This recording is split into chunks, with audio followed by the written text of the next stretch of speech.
welcome back to The Middle is Open. Abel Carrillo here along with Anthony Espeline, Peter Carrillo. Patrick Espeline is back on the show. Pat, how does it feel to be back on? It feels amazing. Oh, yeah. Dude, you don't seem so excited. You look amazing, Pat. You look amazing.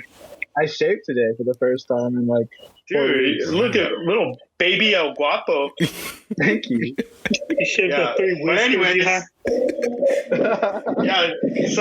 anyways, today I'm very excited because we have a paranormal investigator. We've been trying to get a paranormal investigator on this show for quite some time.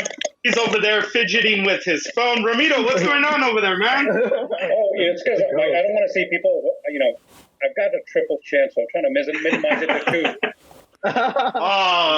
You know what? You gotta get yourself one of these. Yeah, grow a beard. It hides it. I can't. I tried a couple of times throughout my years, and I always wind up looking like a dog with mange.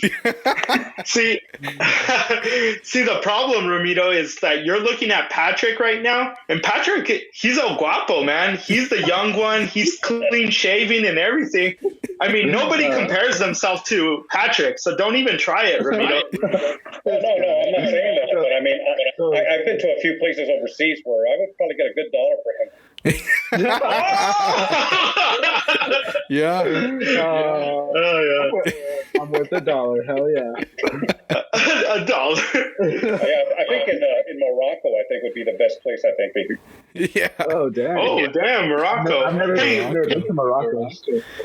Hey, I don't know, I don't know if you know this, Ramito, because you're a pretty smart guy. Is it true that people in Morocco aren't allowed to leave the country for any reason whatsoever? Like they're not allowed to travel? No, actually, here's the thing about countries like that. If you have the money, you can get passports and you can travel. But for the most part, a lot of people in Morocco don't have that kind of money. So, of course, they can't get the passport to travel like that. I'll tell you a funny story, though, before we start on the other stuff about Morocco. When I was in the military, I was stationed in Belgium for 5 years. And I was working as a military courier, so I traveled all over Europe.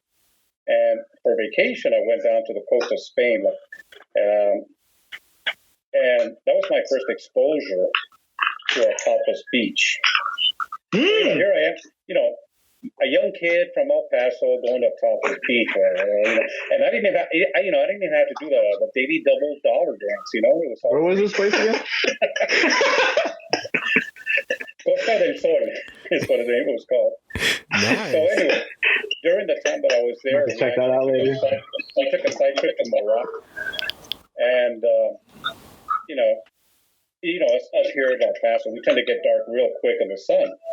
So I was traveling with some other military people there and some families, and we went into Morocco, and the town name was called Setouan and Tetouan in Morocco.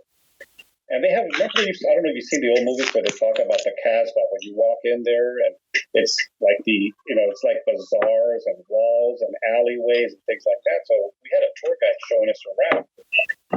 And all the people there were trying to sell, they saw tourists. So right away, everybody gets mobbed by these guys trying to sell them hats, blankets, whatever, right? But nobody came near me. And I'm trying to figure out what the hell, what's going on. Yeah. And it wasn't until I got back on the bus and I happened to look at a mirror that was inside the bus that I realized, shit, I looked just like him. Nice. They're like, that's not true. Yeah, they probably figured I was a tour guide here, Nice. Like, I know him. That's my cousin, I think. Shit. That's my cousin Ramito. Yeah. So anyway, so that was a little side note there. I know earlier you guys were asking about, my experiences there, right? So yeah. I'll tell you a story about Vietnam. Mm-hmm. And I think I told you that that was one of my experiences growing up, which kind of piqued my curiosity. And I'll just go ahead and start up over again for you guys. We were there in an apartment there on Copia Street near Crockett Elementary. And it was nighttime, and of course there was a street light right up, not too far from the house. and the dog started going ballistic. We had 2 dogs at the time, and at that time, all of us were in the house. We saw the shadow crossing the front window, and my oldest sister was married to a guy in the military, and this was back in the '60s when Vietnam. Okay, and he had gone overseas to Vietnam. And so she thought, she saw it, and she right away, she goes, "Oh, it's him. It's she said his name. And she opened the door because she thought he was going to pull a surprise on her, show up unexpectedly. Well, of course, when she opened the door, there was nobody there. So we're trying to figure out, okay, what the heck was going on? So the next day, there was a knock on the door. I was in the other room, and I heard her scream and yell and start crying. So I ran in there to find out what's going on. And there was 2 U.S. Army officers standing there. And what they had just finished telling her was that her husband had been killed in Vietnam in a rocket attack, not earlier than 24 hours before that shadow. So to this day, we think he may have, after he was killed, some part of him went back to say his goodbye to her. Dang, that's awesome. Yeah. Hey, Ramiro, I was going to ask you, so really quick, you've been in the game, you're a paranormal investigator, you've been in the game for 20 years. If you can really quick just tell us what you did before getting into the paranormal world, what you did before that, and then we'll get started with some other questions. Okay. Well, I've actually been working in the IT field for the last 30 plus years. Out of those last 30 plus years, the last 21 years, I worked for AT&T as a network engineer. And prior to that, like I said, I was in the military. After I got out of the military, I was a security guard for a while. I actually worked security in an airport. So, I've had a little bit of different background as once I got out of the military. I had a little different career path along the way.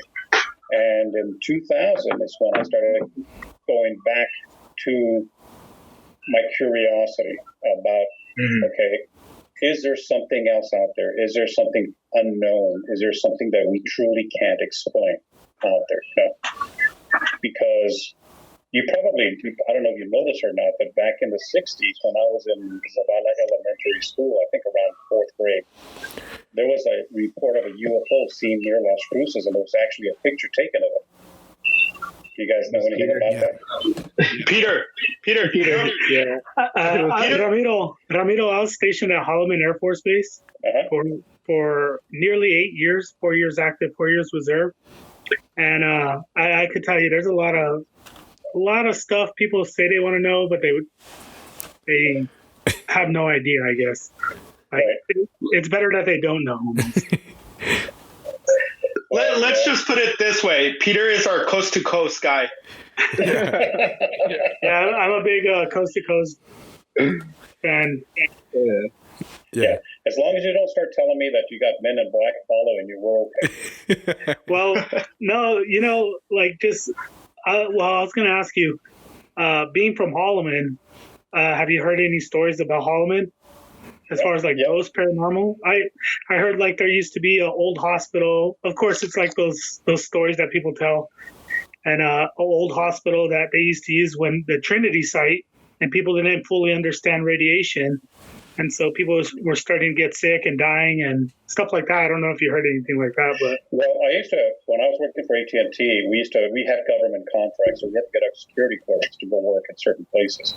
Holloman was one of those places.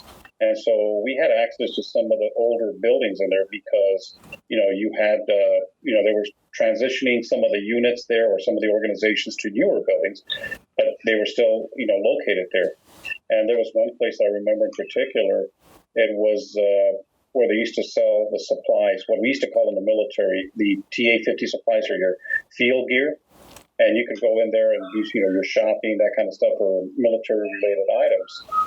And their warehouse they had in there was an old warehouse. I think it was like a World War II around there. And there were certain spots inside that warehouse that just gave off these creepy vibes. That's the only way I can describe it. And you would just feel like there's somebody watching you constantly as you're, when you're in there, even though you're in there by yourself, you feel like there's somebody watching you. So I mentioned it to the guy there. And he said, "Oh yeah," he says, "we get a lot of buildings here, around here. He says, that some places there used to be hospitals, and he said there were some other places where they used to do, or makeshift field hospitals, is what he described it as." And he says, "Yeah," he says, "we just have a lot of things that people have experienced around the older areas." That's crazy. Okay. So, Ramiro, how does a guy get into the paranormal world? You mentioned that you've been in the game for 20 years. You started in 2000. What was, I guess, your first investigation? How did you get into it, and how did it all start? We have a podcast, and Anthony will be the first one to tell you it could be expensive buying the equipment, getting us all together. There's some kind of organization, some kind of structure you need to have. When you first started, how did it work out? Let me give you a little bit of history about paranormal investigating, okay? Many people think it's a relatively recent phenomenon, and it's really not. The very first documented paranormal case was during the Roman times. And there was a guy who owned back then he had what we call a villa, and it was documented that he would see this man walk through his courtyard and then disappear. And so he set about trying to figure out, okay, why is this person coming through here? Why am I seeing this? And then he finally decided, well, maybe this whatever he's seeing has a purpose for being there. And so he decided to go ahead and dig up the courtyard, and that's when he found the picture of a man there. Where did he go? What? No, I can hear you because I have my earbuds in. I was getting a freaking. Yeah, we heard everything. Yeah, we heard the clothes out of the dryer. You got to excuse Abel for being rude. No. What are you talking about? I was listening. Damn, shit. This guy can't even go and get a beer here? Your door needs some WD-40 or something, man. It blew our eardrums. Oh, shit. God damn. Fuck, Abel was man. trying to add to the scariness of the squeaky door and everything. The sound effect man. Yeah. Sorry about that. Shit, man. So anyway, so since then, there's been paranormal investigations. They really became around more popular in the 1800s, with the age of what they call spiritualism. And that was when people would actually, for entertainment on Saturdays, or they would have these seances in their own house. And they would have people there who allegedly were mediums or psychics and things like that. And there's a society that actually came about in England as a result of that. And the author, to give you an idea of who some of these people that belonged to it were, one of them was one of our presidents, Roosevelt. Another one was Sir Arthur Conan Doyle, who, as you know, wrote the Sherlock Holmes books, the series. So they had all these people, and their whole thing was, okay, we know there's things out there we can't explain. Let's see if we can find out what's going on. So anyway, to make a long story short, so paranormal investigating has been around for thousands of years, and you count the very first case. But it really didn't start getting popular until you started getting these TV shows on.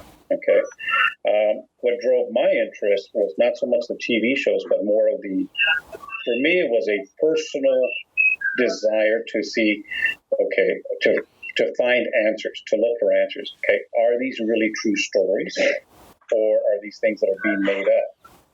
I classify them as urban legends. Are they urban legends, or is there a factual basis to these stories?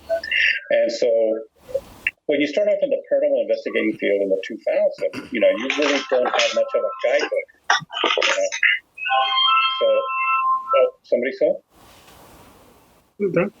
I don't know. No, it's a ghost.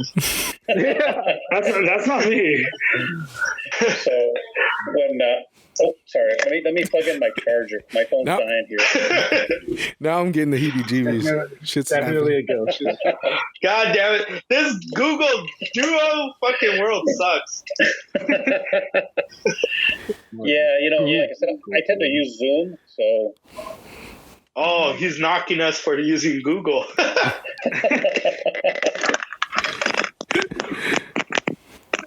I'm not trying to talk smack. Yeah, not trying to talk smack here. So. Oh, it's all right. We don't get our feelings hurt. Yeah, Abel just walk away when you start taunting him. Just ends the call. Oops, I got disconnected. Yeah. So, so that's how I started, and there's really no guidebook when you first get into this field. There's really nothing per se, because a lot of it is based on what other people have investigated, what they've encountered, and what they think may be causing it. So a lot of this in this field is all theory, because one thing when I talk to people is I tell them, okay, this is theory. All we can do is kind of conjecture why certain things are happening. So I don't go in there saying, okay, this is what it is. This is for sure. This is certain, things like that. All we can say is, okay, we try to figure out what the connection is. So getting back to what I was telling you, in this field, when you first started out back then, there was really no guidebook. It was just kind of like, okay, you read about what other people have done, you kind of follow what they do and see their methods of investigation and see what procedures and processes they use in order to do these type of investigations. And so you kind of start building upon that. And so my very first investigating equipment when I started doing this was basically, I had an audio recorder, and that was it. Yeah. And then later on, I had a camcorder that I dug out of mothballs and started using that. And then, as time has gone on, I picked up more and more equipment. And the cool part about this is that as time has gone on, there's more and more equipment that's now being developed that is used for certain things in this field. Yeah, it's been modified to use in this field. So going back to when I started, I actually met up with a team that I had expressed some interest, right? I would actually started off going to these ghost tours they used to have in Concordia Cemetery. And there I met some other people who said they were with a team, and then they said, well, why don't you come in and do an investigation with us? And I said, okay, great. When a person encounters this, when a person first has their first investigative experience, that kind of sets the tone for how you proceed as an investigator. And anyway, make a long story short, I went and I did the investigation with them, and instead of preparing me, they basically said, just show up at this place. When I did, and they said, okay, here's a camera, just start recording. Recording what? What do you want me to look? What am I supposed to be looking for? You just throw me out there, and that's what it boiled down to. They just threw you out there. There was no preparatory class, no. Okay, we need to meet so we can go over the scenario or go over options or details or anything like that at all. Yeah. So from that moment on, I committed myself to, if I ever had a team, that I was going to prepare my team to ensure that they were aware of what they were getting into and how to deal with certain situations you may encounter. And as a result, as time has gone on, I have actually started conducting classes before the pandemic, where I would have people show up and I would conduct an 8-hour class, just to call it beginner paranormal investigator, to give people an idea that, what you see on TV is not what actually happens in real life. And, okay, so Ramiro, take us back to that first investigation. They just kind of dropped a camera in your hand and said, start recording. Where was the investigation conducted at, and what did you uncover, and what kind of feelings did you have afterwards with that first investigation? Well, it was a business on Montana. Okay, I'm not going to name it because it's still open. Okay, but basically, the stories were there that they would hear voices, that especially in the warehouse area, and that they would hear papers being shuffled around in one particular warehouse area where that was fenced off and locked up. So there would be nobody in there unless you had special access to this place. So, like I said, they just gave me the camera, said, okay, let's go. So there I am. Like you first? Doing these things, right? I'm like, okay, what do I do? What do I do? You know? Yeah. And they just record it. Okay. What happens if I hear something? You know, what happens if I encounter something? Well, tell everybody. Okay. Then what? Record. Yeah. Okay. So we went through the whole building, and I actually, at that time, I had gotten some other equipment with me. And to give you an idea, this team that I was doing this with, you know, you see on TV, they have these fancy TV or these computer monitors or, you know, for their DVR systems and all that. They had been bringing TVs from home to use it for their monitors. And I remember they brought, I guess they didn't have enough of them. So they actually, one guy ran home and came back with a TV, and it was one of those TVs with a Mickey Mouse ears. You know, I guess he stole it from his kids' room, you know, to use as a monitor. So again, you know, that was one of those situations where it was like, okay, you're dealing within the parameters that you have, and you kind of have to adapt to it. So we went through the whole building, and there was once or twice that I kind of felt something, you know, a little unusual, but other than that, you know, nothing out of the ordinary. I had left an audio recorder near the fenced off area in the warehouse. And when I went back to review it, there's a thing they call EVP. I don't know how familiar you guys are with this. It's called electronic phenomena. But to kind of refresh you guys or your viewers, electronic voice phenomena, the theory is that it's something that can only be recorded by an electronic device. Okay, that oftentimes we ourselves don't hear it, and they're broken down into different classes. Class A is where you can hear it, and it's legible. You can make out what it says. Class B is where you hear it, but you have to kind of play around with it a little bit to bring out what it's the meaning of it. Class C is where you got something, but you don't know what it is. Okay, so when I was going back to reviewing the audio, we recorded a voice. One of the guys in the team said, "Are you lonely in here?" And there was a voice that came back and said, "Yes." But that was it. That was the only thing we got that entire night. Yeah. So Okay, go, Peter. I was just going to say, it seems like you take a very scientific approach to your findings, but you also mentioned that you get a feeling. Do you think people, like pretty much everybody has that sensitivity to this feeling, and some people are just more open or allow it in?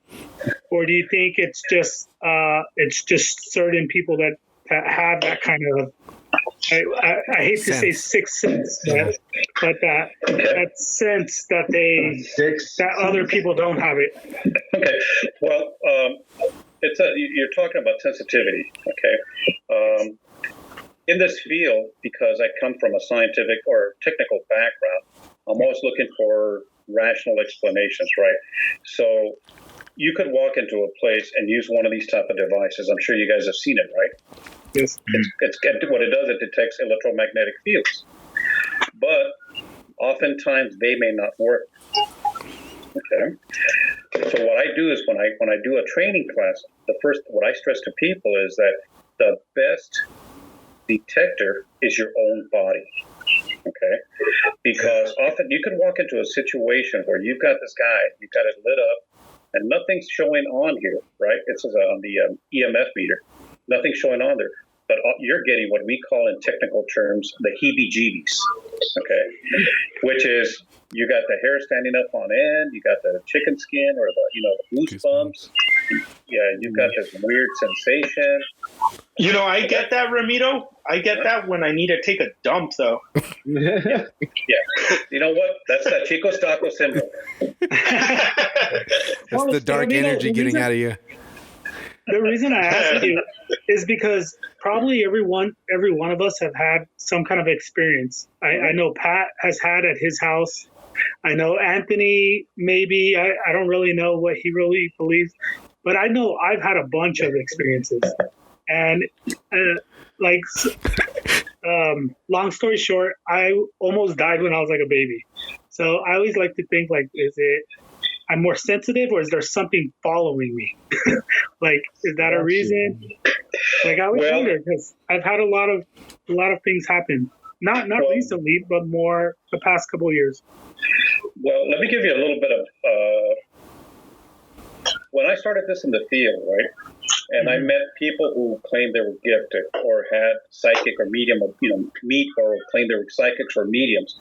I'll be honest with you, I was like, yeah, whatever, It was like, I don't believe you guys. Oh, you're a medium, you can communicate with them, or you can tell somebody, about something about somebody with the first time you meet them.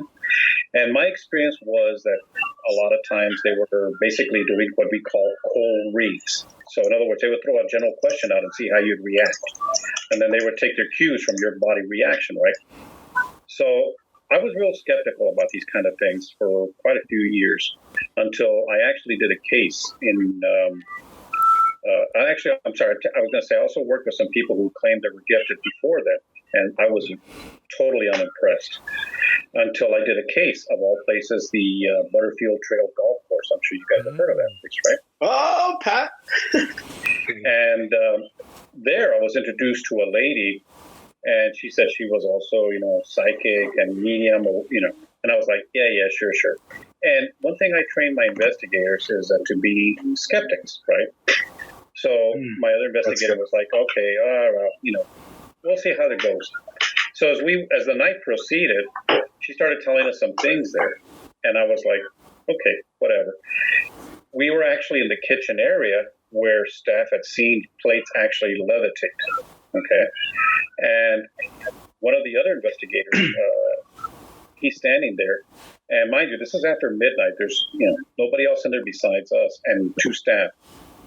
And the psychic or the medium is telling this guy, you know what? There's a little girl standing right next to you. She likes you.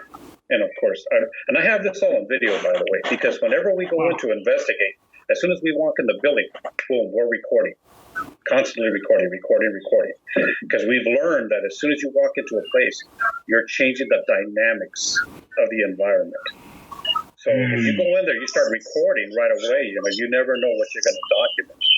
So she's telling him this, and he's standing there like, oh, okay, what do I do? And she goes, well, say hi to them.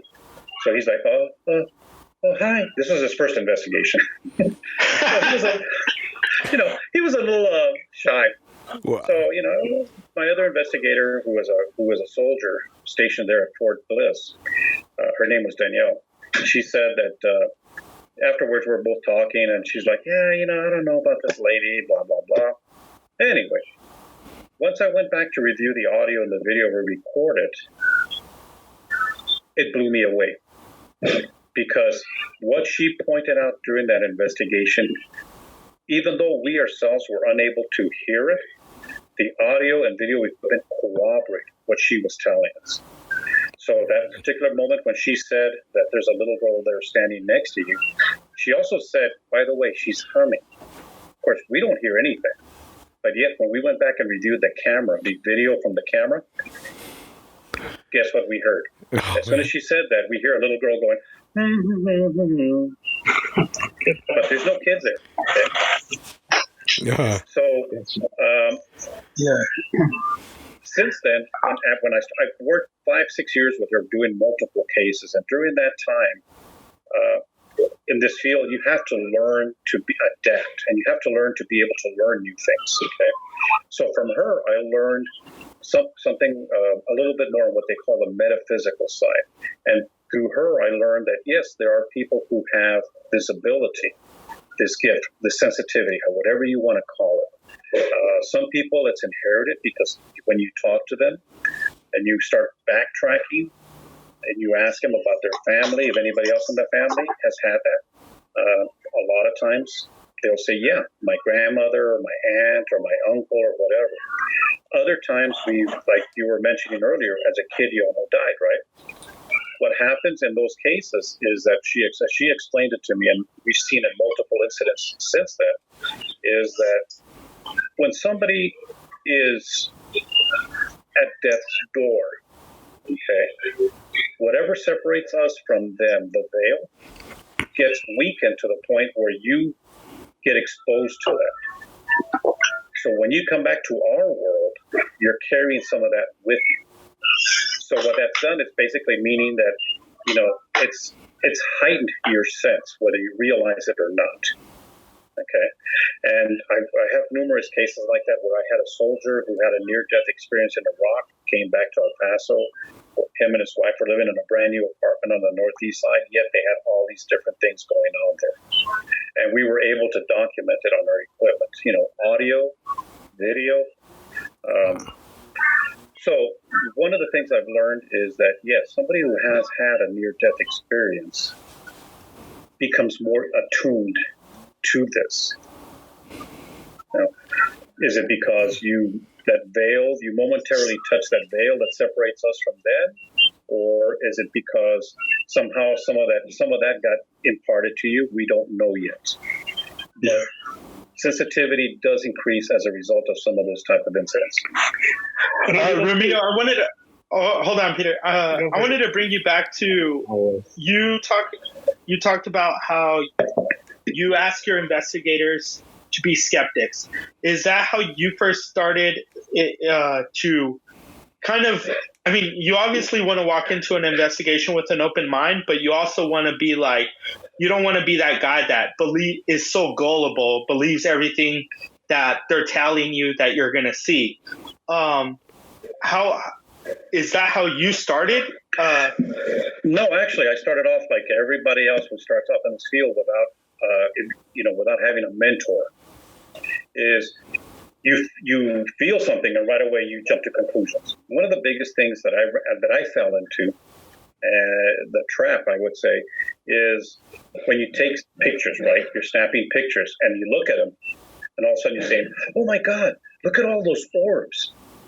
Yeah, I fell into that trap. And for the longest time, I was like, "Oh my God, look at those orbs! This place must be full of spirits or energies or whatever you want to call them, right?" But as time has gone on, and I've had to take a more technical, rational, skeptical approach. The realization, is there that, in my experience, 99% of them are what we call particulate contaminants, meaning dust, cat dander, dog dander, moisture in the air, something wrong with the camera itself. Glare. So, 99% of those that we run into are that. But again, since I was first starting off, no mentor, no guidebook, nothing like this, you kind of start shooting off in different directions. Mm-hmm. And you have to be careful when that happens, You have to have somebody show you and train you properly.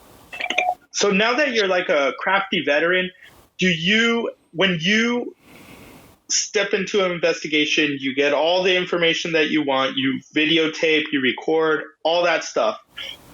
When you go back to find out what you have, are you trying to debunk it? Like, what's the process? Are you thinking, okay? One of the things we do is, when I train investigators, the first thing I tell them is that there's these certain rules that we have to follow. Number one is we don't walk into let me back up.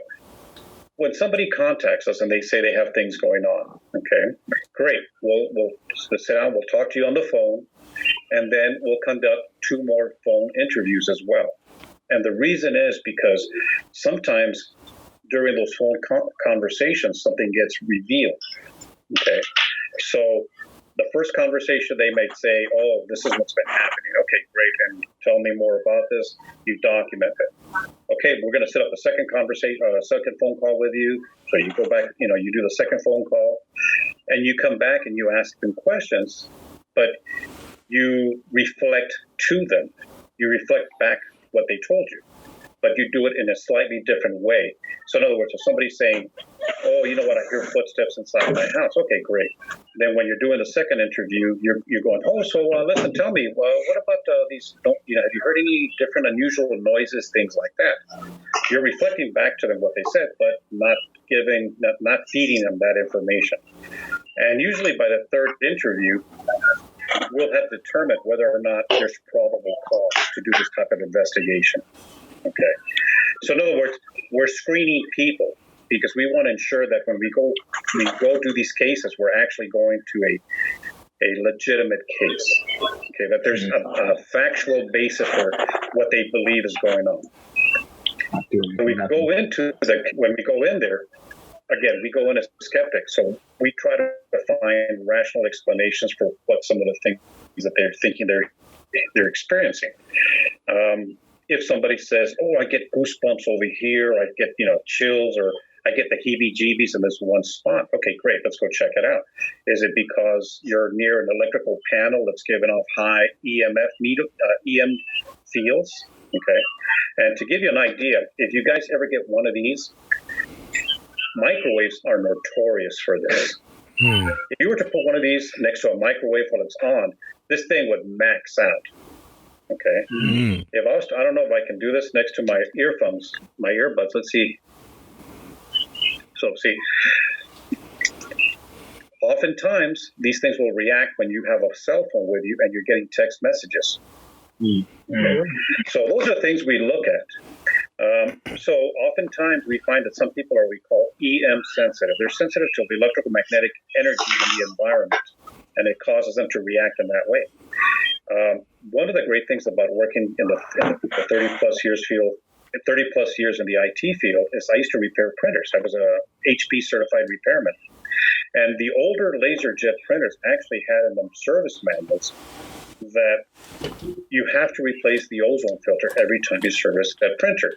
Well, in the printers, I don't know if you know the basics of a printer operation, but when you feed the paper through there, it goes through what's called a transfer wire. And it goes through what's called a corona wire. What the corona wire does, it places a static charge on the paper. Then it goes through the transfer roller. The transfer roller, basically the ink sticks to the areas that were charged, and then it goes through a heat roller. And what that does, it melts the ink onto the paper to get the final product, right? But the older laser printers, when that did that, guess what it generated? Static. It generated ozone, exactly, ozone. And in the service manuals, it said you need to change the ozone filter every time you service it, because guess what happens? If you don't, then what people nearby start developing headaches, get nauseous, irritable, could break out in rashes, which are some of the things one runs into when investigating these cases. So we look at different things like that. If somebody says, you know what, I wake up sometimes and I feel like there's somebody on top of me, my first question to them is, do you snore? If they say yes, I ask them the next question is, have you been evaluated for sleep apnea? And they're looking at me like, well, why? I tell them because, one of the things about sleep apnea, and I have sleep apnea, so I have to do a CPAP machine. But they ask you questions like, you have weird dreams? Like, well, yeah. Well, guess what sleep apnea does? When you're asleep at night, you stop breathing, so you're depriving your brain of oxygen. So guess what happens? Without that oxygen, your brain starts hallucinating. Yeah. So those are the things we ask. I don't think they're coming here, are they? Who lives in the ghetto? I know. Easy, guys. Pat, is that you, man? Pat, what'd you do, man? Dude. God, man. I know. I was looking. I wanted to see who was going to be the first one to turn around. Yeah, there you go. It's always the young I've ones. been looking around the whole time like somebody's whispering in his ear. I should probably turn off my light. They can see me. So, yeah, I mean, those are the things that I train investigators. When we go into a place, and then when we're talking to a client, we don't use the terms like ghosts, hauntings, or anything like that, because as soon as you walk in and you start telling a client, so tell me about these ghosts or spirits that you have here, or tell me about your hauntings, guess what you're doing? You're reinforcing what they believe in. Yeah. So what we do is we come in with, we're coming in to assist, but we're also setting the tone of the conversation, if that makes sense. Yes, sir. Ramiro, you said something right now that you're there to assist. So what exactly do you try to believe the spirit, or just identify, or is it trying to get rid of them or find out what's going on? One thing we don't do is we don't cleanse. Okay. We're not trained for that. Okay. And the reason we're not trained for that, Not even, no. The only ones who do exorcisms is a Catholic Church, a priest who's been trained for And that. Anthony. So there's people who do what they call the cleansings, saca el seis, el huevo. And start, going around the house. Yeah, get an enema, things like that. No, like that. But the thing is that you have to do a cleansing, you have to know what you're doing. Yeah. Okay. We don't do that because we're not trained for that. People who do this should have years of experience of doing this. Our job like bless me última. Who? Bless me última. The curandera. Oh, I don't know about her. Yeah. What we do is we go in there and we'll tell them before we do the investigation, just to let you know, we're not there to cleanse. We're just there to document the facts. If we can find a rational explanation for what you're experiencing, fantastic. But when we go in there, we record. We go back. Once we finish our investigation, we return and we review all the audio and all the video. And then whatever's left over that we cannot explain, then we go back to the client and say, okay, by the way, this creaking sound you keep hearing, that's your door. You have a loose board or things like that. But this is what we recorded that we cannot find a rational explanation for. Here you go. And it's up to you to determine. Ramiro, in your expertise, what would lead to a legitimate claim? Like, in your opinion or expertise, what would be a claim? Is it residual memories or residual? That was going to be my question. Time? I was going to ask why do you think these spirits or whatever they may be are trapped? They can't go on, or they can't. What in your opinion, what do you think causes that? Well, again, this is what I learned from that medium that I worked with for 5-6 years. She taught me some of the metaphysical stuff. I mean, and to kind of give you an idea, if you were to look up the metaphysical, you'll find there's like hundreds of branches under that umbrella. So you could easily go down the rabbit hole and something like that. But what I learned was the basics from her. And this is what she explained to me, was that from the metaphysical point of view, she breaks them down into 3 different categories. There's one that they call the ghost. Okay. A ghost is somebody who has passed from a physical sense, but has not realized it, or they feel they've still got something left to accomplish. Okay. Kind of like that story that I told you about, that shadow that we saw back in the 60s. Okay. Yeah. Then you have a spirit. A spirit is somebody who has moved on to what they call the light. Okay. A ghost is somebody who hasn't moved on to the light, or they're not ready, they don't know, or they need to finish something first. A spirit who is somebody who has moved on to the light, and as a result can now come back and forth to the physical world. How much is that? How much is that true? How much is that is an assumption? Like, I mean, let's just say, like me, for example, I hear what you're saying, and I don't, let's say I don't entirely believe you. Mm-hmm. How do you convince me and say, these are the stages, this is what we have? How much? I'm not gifted, okay? By no means do I have any of those type of abilities. Okay, I'll tell people right off the bat, I'm the least sensitive person in the world. You can ask my wife that. Okay, so, but I'm taking that based on what she taught me, plus what we've encountered during our investigations as well. So when you ask a question, for example, are you so and so who's passed away? Later on, you're going back and you're reviewing your video recording or your audio recording, and you hear a response to that question, which is an intelligent response. Then you start putting 2 and 2 together. If that makes sense. Yeah, it's kind of like you have a chart, and then you kind of say, "Oh, I'm going to branch them into this category or here or there," right? Well, we really don't have a chart per se, because what I tell people is when we go into an investigation, you just kind of got to go with the flow. You go with what your gut feeling is telling you at that moment. So if your gut feeling is saying, I don't know, but I feel there's somebody in here. So then you take it from there. Okay, is there somebody in here? Are you going to get a response? Are you a male? You wait. Are you a female? You wait. Are you a child? So you kind of want to start with the basics first before anything else. Because oftentimes when you run into these type of things, you don't know what it is that's there.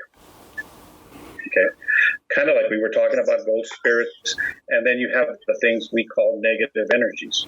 Okay, a negative energy is one who has deliberately turned their back on the light. They have chosen not to go to the light, not because they still feel they need to accomplish something, but they chose not to, and in doing so, their energies have become corrupted. When you encounter one of those, you'll never forget. It leaves a lasting impression on you. Okay, and the reason I know that, because I have already had an encounter with one of those during an investigation. And, I often have people ask me, oh, it's this, whatever is here scares me. And I go, no. If it's negative energy, you will know. There's no ifs, ands, or buts about it. And you'll never forget it.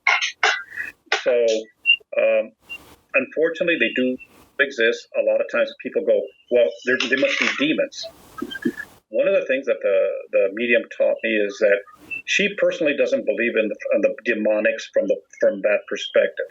Okay, because demons were never human to begin with.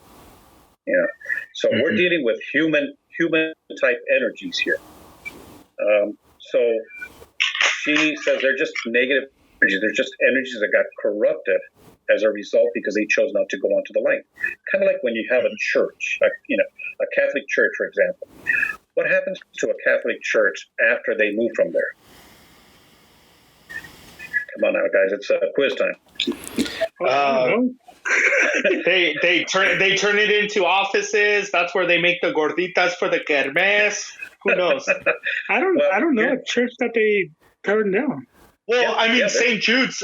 So like our old neighborhood is San Judas, right there on the Atlantic. They had the church, and then they built a new chapel like in the 90s or whatever. And the old church, they kind of turned it into offices and stuff like that. I mean, I don't think they don't is get that rid what of you're them. talking about? But is that still part of the church though? On the same. It's part of the church. They own the property, but now it's just offices. Okay. They have like a little open lobby, I guess. I don't know. Right. Well, if you look at the on the Catholic side at least, they have to go in there, and when a church is built, they consecrate the ground. They make the ground holy. Okay. Mm-hmm. But whenever you move out and you want to turn into like a business type thing, you have to, or even if you don't, because we have literally hundreds of abandoned churches around the Southwest area. If you don't, you still have to deconsecrate the ground. In other words, you stop it from being holy ground. Because if you don't do that, what happens is it becomes corrupt. The ground becomes corrupt. And there's a church in Fabens, I'm sure you guys have heard of it, where people go in there and they get freaked out because they see shadows and all that. How does it become corrupt? Is it because it's not being tended to, or? No, it becomes corrupted because now you've taken the original intent of the church, which is to minister to the people, right? And now you're making it into a business to make money. Oh, okay. So you've corrupted the original intent of the property. Does that make sense? Gotcha. Yeah. Yeah. Or even if you abandon the church, you have now walked away. You've turned your back from the holy ground. So over time, that also becomes corrupted as well. Kind of like the old saying that people say, you have to tend to the soul every so often. Same thing with this type of thing. You have to make sure that they have to, deconsecrate the ground. Yeah. So, there's plenty of places like that. I'm trying to think. The old Las Cruces City Hall, it's built on old church property. And they have a lot of things going on in that building. Is that where you guys did an investigation, and I think because of your investigation, Ghost Adventures came down to Doña Ana County? Was that it? No, actually, it was in 2011. We were the very first team allowed to investigate the old Doña Ana County jail. The city had moved into a new building. So this building was there for a while, and then this realtor bought it, and he had intentions of renovating this into an office building. Well, time went by and money and all this other good stuff. So we heard about this place. It was a group in Las Cruces that reached out to us, and they said, "Hey, we got permission to go in there. You want to come along?" And I go, "Yeah, great." So we went in there, and it was one of those situations where, it's first off, there's no electricity in the entire building in 2011, except for one office on the second floor. So when you walk in through the jail cells and the hallways and all this, it is pitch dark. So you've got that working against you, number one. Number two, you've got all that energy that's been left there because of prisoners, okay? And the reason I say that, because if you look at the history of that jail, they actually had some prisoner abuse that went on in there for a while. They actually had on the third floor, there's a room in there that was labeled, back when the building was built, it was called it was called the insane room, because that's where they put all the people who were mentally disturbed in there. Okay. So, mind you, back in the 40s, the 50s, there wasn't that type of treatment that we have nowadays. And so, and also you had these prisoners that, they were there. They had murderers that were stationed. They were there as well. So you have all this type of energy from, with negative intent. And when you keep it in one place bottled up long enough, what's going to happen to it? It becomes imprinted into the environment, right? We call that a residual. It plays over and over and over again. But what if something like this can also manifest into something totally different, into an energy that can actually interact with you? Then what? So that's what we found when we did the Doñana County Jail. There were some things that happened in there. I'm sure you saw the video where we had an investigator. He had gone in there, and one of the things I tell people, unlike what you see on TV, I always train people, you never provoke. Okay? Oftentimes you'll see on TV these investigators going, "Oh, you can use my energy." I was stupid when I first started doing this, so I did the same thing too. I don't do that again, because I had an attachment follow me home because I did that one time. Anyway, so I train people. Look, this is from my experience. You don't provoke. You don't offer them your energy. You don't open yourselves up to whatever is there, because you don't know what you're going to encounter. And so he started provoking early on. And when we went up to the third floor, we were in the insane room. And he's up there going, "Oh, you're yellow bellies, you're cowards," things like that. So afterwards, we walked out. I walked out first. Okay, typical horror movie. The minority always walks out first, right? Then this other investigator from the other team walked out with me, and he was about maybe 5-6 feet behind me. And the third investigator, who was doing the provoking, was like 20 feet behind us, and he walked by an empty closet, and that's when he screamed. And anyway, the video shows afterwards that he got a major scratch that started under his scalp and wound up under his shirt, but the shirt had no damage. And so anyway, when I showed that picture later to a doctor, I was curious. I said, "What's your opinion about something like that?" He goes, "You know what? It looks like a sharp pointed object, and somebody used a sharp pointy object on this guy." But here's the thing: there's no wires. There was nothing there that could have caused that, because that's the first thing we looked at. Was there hanging wires? Was there something hanging from the ceiling, from the wall, from the door? Nothing. Because up in that floor, everything had already been stripped out. All the stuff had been taken out. All the electrical had been taken out. So there's nothing there. It's just bare concrete wall. Now, Ramiro, when something like that happens to one of your investigators, is that something that you try to debunk and say, not that you're going to call out your investigator and say, "Hey, I'm calling bullshit on that," but is that something that you want to look further into and be like, "Okay, how did this really happen?" Right. Well, again, that's why we have video.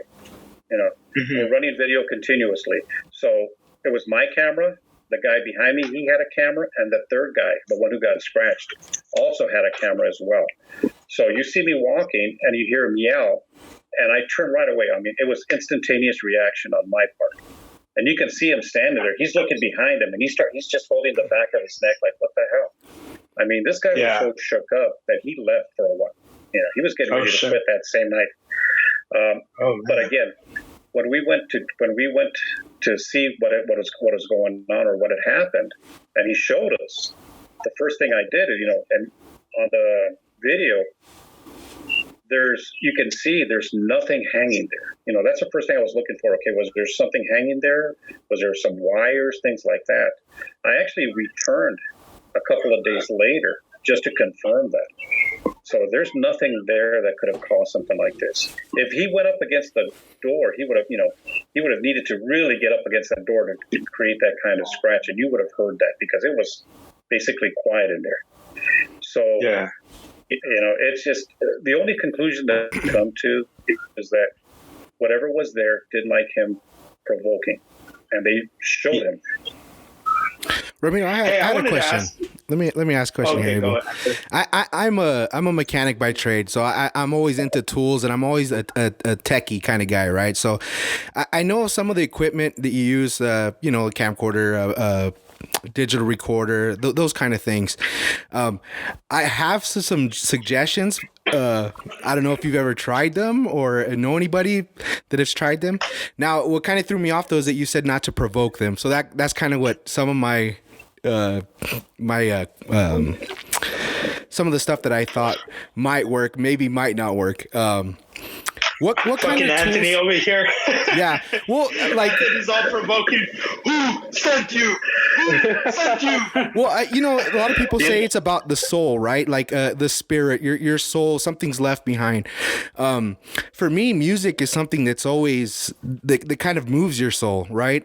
Have you ever tried to use music from that time period of maybe, let's say, the person in question might have maybe been into or something like that? Is that provoking? Yeah.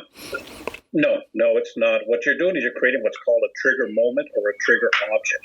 And with that, when you do something like that, you're hoping to trigger a response, hopefully a good one. Yeah. Okay, because music is nice. Everybody likes music. How many of you heard of the Double Eagle restaurant?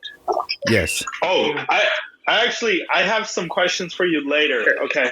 Hey, well, we all got questions. Take a number. Well, goddamn, Ramiro's talking here, and then I see you guys that are just like, Yeah, well, we're listening. We don't. Well, shit, man. I got a lot of questions. Too, and then I know. I have a million questions. Okay, feel free to interrupt me at any point. Feel free to interrupt Ramiro when you get a chance.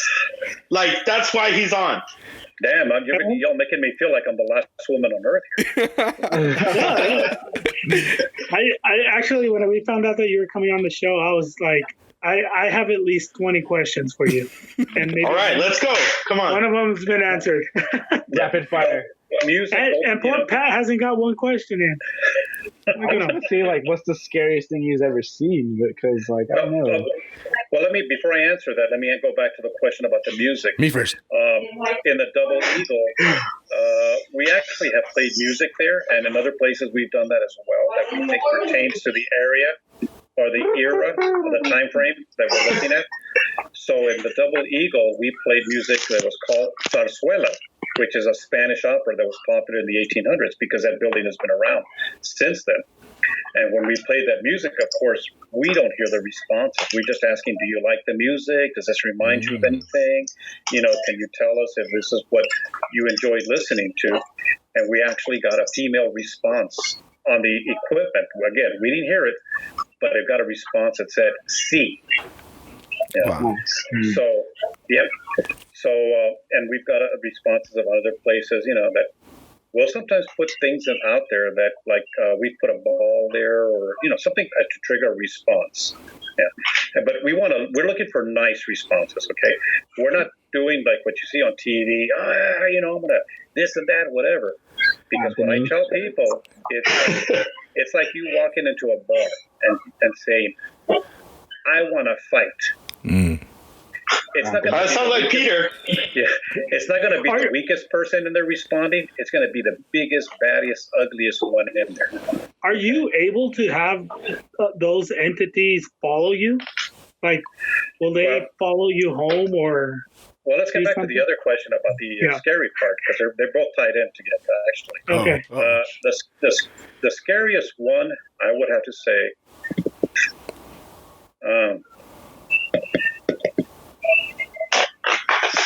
well, it's a toss-up, actually. There's two cases that I did. One was where a federal law enforcement agency called me into one of their buildings because of things that were happening there. Okay, when you have armed federal law enforcement officers going, I don't want to go in there. What does that tell you? Okay, so we figured out what was going on there, and it turned out it was not something natural. Okay, it was actually very negative. Okay. The other one was the one where I encountered that negative energy, and it was when we were doing a residential investigation, and you could feel this family bought this house in the 1970s. They knew they had something there, but they learned to coexist with it until the oldest son, they had built an addition to the house, and he used to work for the city of El Paso, so he had the night shift. So his girlfriend would come over and wait for him, when he got off the night shift. But she started seeing shadows, which the rest of the family knew was there, but they just learned, they said, okay, we know about it. We're kosher because it doesn't bother us. We don't bother it. But it bothered her. She told a friend of hers who told her, well, I know how to do a cleansing, kind of like we were talking about earlier. Well, guess what happened? Whatever she did made this, what we call a benign energy that they coexisted, into a dark negative energy that its sole purpose was to feed fear of others. Okay, and so when we showed up for the investigation, that's what it was. The family at that point was living in fear, and this is broad daylight. Okay, contrary to what you see on TV. Yeah. Things can happen whether it's daytime or nighttime. So this is broad daylight, sunny afternoon. We're in the house, and you can feel. I was working with the medium that I told you about, and she's telling me, she goes, "It's here, and I go, "Well, okay, I don't feel anything," and all of a sudden, I just felt something just come right up in my face.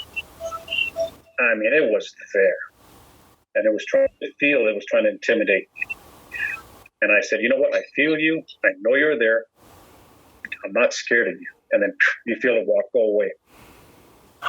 And then she says, oh yeah, no. She goes, he just said, watch this. As soon as she said that, bam, right back in my face again. You could feel it.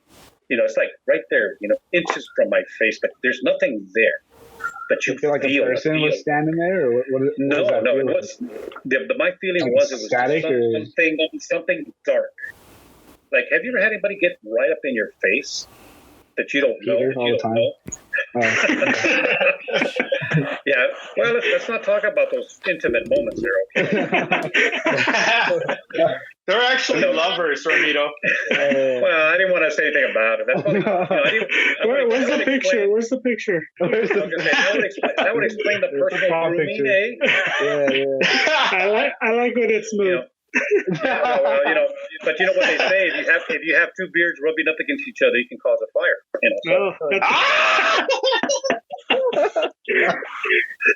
I just say I'm sweeping his face now. Yeah, I can just see it now. Later on, it's like, that was him. Anyway. Oh man. But dang. I mean, I have multiple times, and by the time everything was said and done, I actually had to take a break from the team, and I went into the bathroom and I just started praying. And I was literally at the point of breaking down, because that's how, even though I was able to maintain myself against whatever that was, it tried to break me down, and it came very close to it. So from that moment on, that was one of the what I talk about an epiphany. is realizing that if this happened to me, imagine how many other people it's happened to. They don't know how to deal with it. So when I train investigators, I train them that, you know what, whatever these things are that they come after you, they're looking for that weakness. They're looking for that chink in your armor. So that means if you come into an investigation and you're mentally, emotionally, or physically compromised, guess what? They're going to come after you. They're going to come after the weakest link. And remember I mentioned earlier I had an attachment that followed me home? Well, the reason was because I had actually gone to Concordia to conduct a night investigation, but I was coming down with the flu, but I still went anyway. And about a week later, started having weird things happening in my house.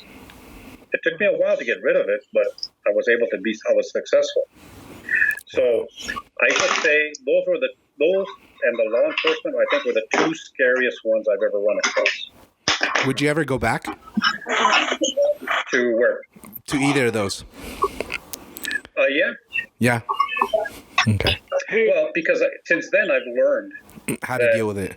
Again, how to deal with it. In other words, what I tell investigators is I train them and I try to teach them how to emotionally detach from an environment when they walk in.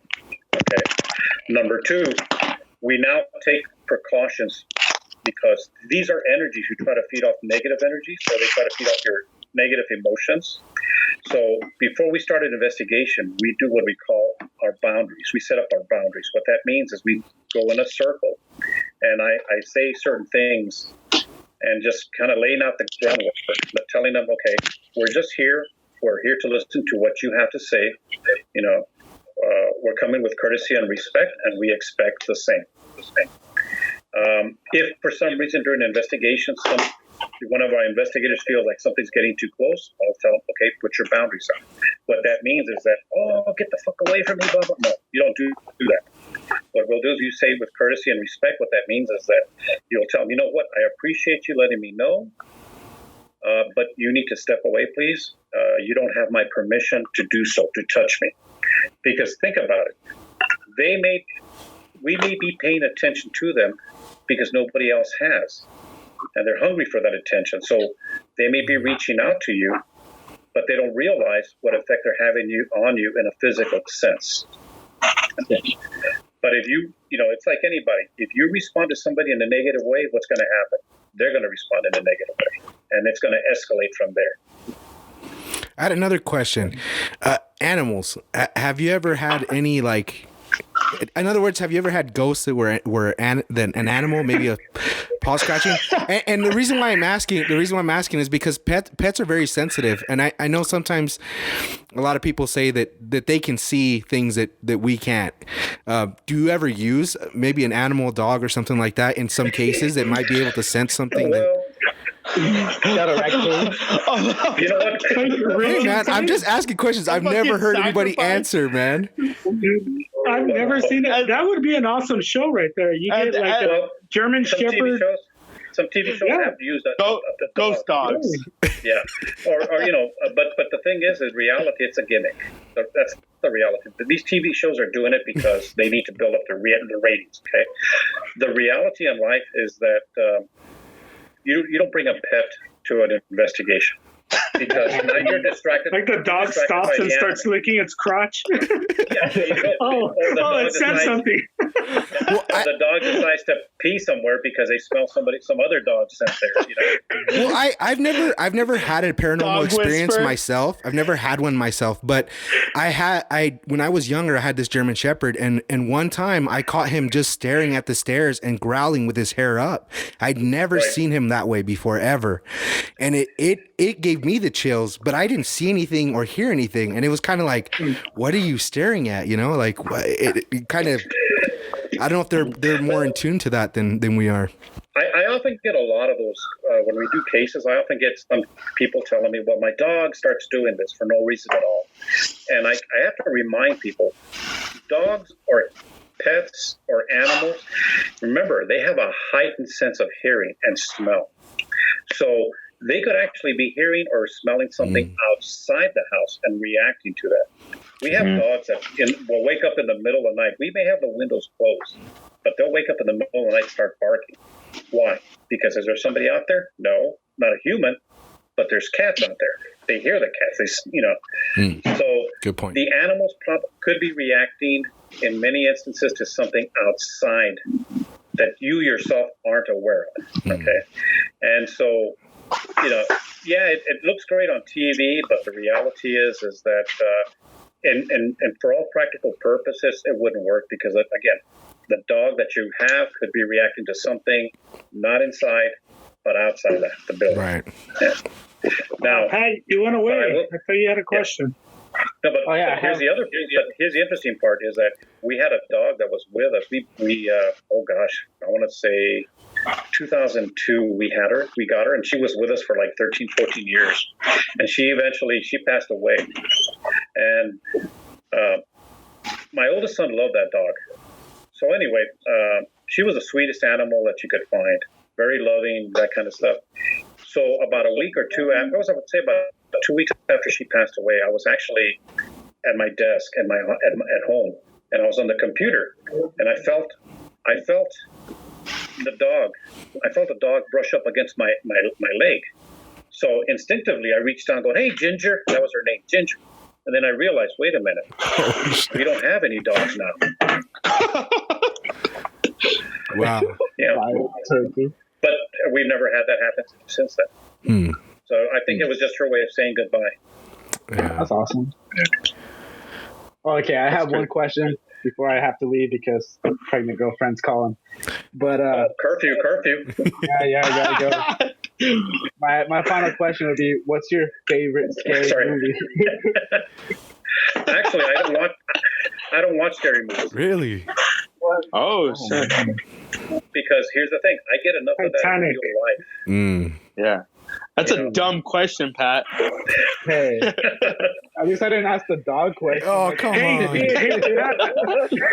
Yeah. Man's best friend, man. Come on. Pat, before you leave, it's because Pat says his house is haunted, but then it isn't haunted. Yeah. Okay, tell us about Ghost Girl. So wait. I wanted to do something. I wanted to, each of us that have stories to tell, if we were to each give you a story and kind of give you the gist of it, and you could only choose one to go investigate, which one would you do?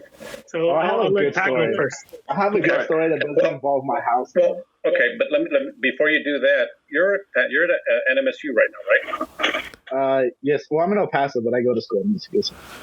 Okay. We were actually invited to investigate a building at MSU, which we found.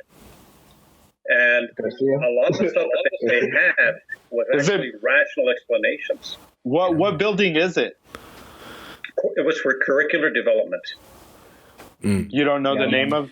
You probably don't know that place. It was a new building. I think it was less than 5 years old at the time. Oh wow.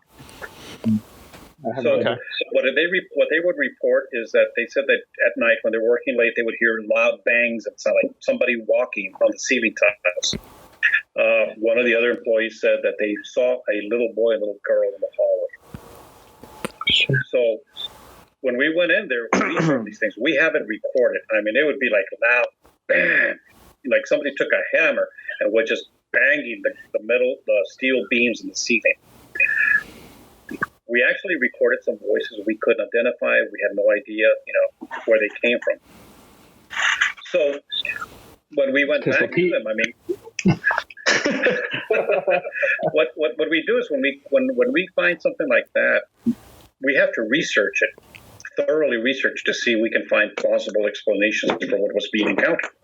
The banging sound, it turned out, it's basically an engineering issue where you have to have a gap between joints, and if not, then what happens is that as it contracts and expands, it can actually make that loud banging noise that we were hearing.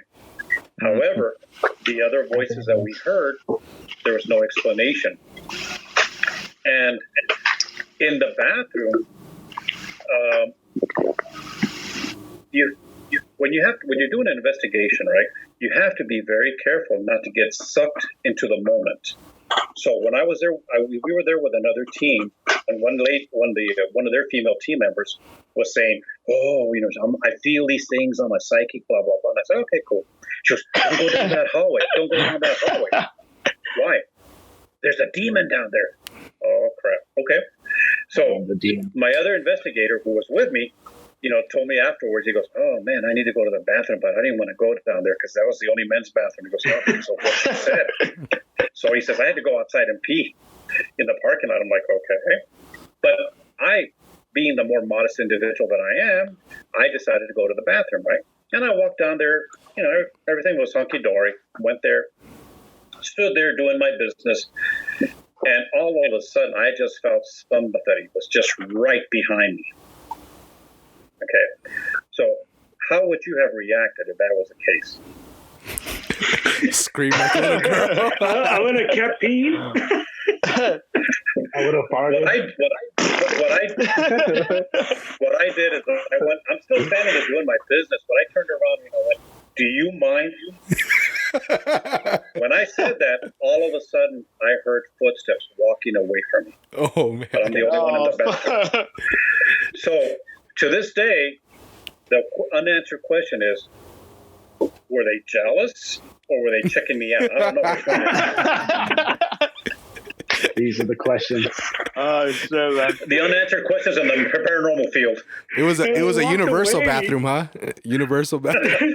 I don't know. I'm a grower, not a shower. See what happens. Don't ask, don't tell. Yeah, right. Well, I have like a crazy, I don't know if it's paranormal, but it's my grandpa used to work at the water treatment plant right there off I-10, and he worked graveyard like his entire life pretty much. And there's a security guard like right there that lets you in, and he'll patrol like around the entire night. Leaves like at 7 a.m. And this guy, there was like 3 security guards that quit there because the first one was like really good friends with my grandpa, and my grandpa would go hit golf balls out like on the roof and kind of just like, because he would just be by himself there in the plant. And one time he heard the security guard like yelling, like he can hear him like screaming. So he goes and checks him out, and this guy has like scratches like all over his back, like if something tried like to claw him. And the dude like left home and like was like, "I'm not working tonight," like left. He ended up quitting, and then the next like security guard came, and he said that he was patrolling. Maybe like 2 weeks later, he was patrolling. And on the mountain, he can see like these like tall guys, like figures, and just standing there, just kind of like just almost just scoping them out. And he was walking, continuing to walk, and he could hear them like if they started flying. And yeah, the same thing happened. He got attacked and quit because he was just scraped up and it was just not good. And my grandpa came home one day and he said he saw the same thing just standing on top of our house, just a figure. Like he felt like something was standing. He looked up and he said like almost like a gargoyle type deal. I don't know if you've ever had anything like experienced like in that kind of like thing or heard anything about like that area. I wanted to clarify that area is right next to Smelter Town Cemetery, right? Correct, Pat? Yeah, it's right there on Executive and I-10. I believe the Smelter. There's an old cemetery there. I think it's Smelter Town. Yeah, I forgot what it's called. I think it's not Concordia. No. It's a Smelter. It's a Smelter Town. Yeah. Pat, it has a special name. Pat, I don't like the look of this. I'm looking at Ramito, and he has the face like this is bullshit. No, I'm not. If I got $1 for every time I heard that.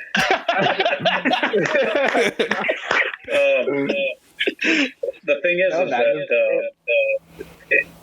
I was just thinking back because when you said it was over there by the old Smelter Town, right? We actually investigated business right off Executive Boulevard, which the business was about 100 yards away from the old Smelter Town Cemetery. But you didn't know this business was there unless you drove down this little side road. Mm-hmm. And it turned out they did a lot of accident investigations in there. And we spent the night there. And I tell you what, we definitely documented some things that we couldn't explain. Everything from mysterious cloud that appeared out of nowhere in a file room, to voices, to having something fly in and hit one, and you can, and right after it flies in, it comes near us. You can hear the investigator. Was it a man? Sorry. Was it a man? What's a man? Where? The investigator. Was it a flying man? No, was it a flying man? It was weird. It kind of looked like cotton candies. The best way I can describe it. Like how wispy it is, but it changed shape. It kind of it came in like cotton candy looking like, but then it changed shape and it kind of developed wings. Oh shit! And so when it got near us, you can hear one of the investigators with me going. He says, I just feel like my whole head, my face, and my hair. It's like I just got static energy running through everything.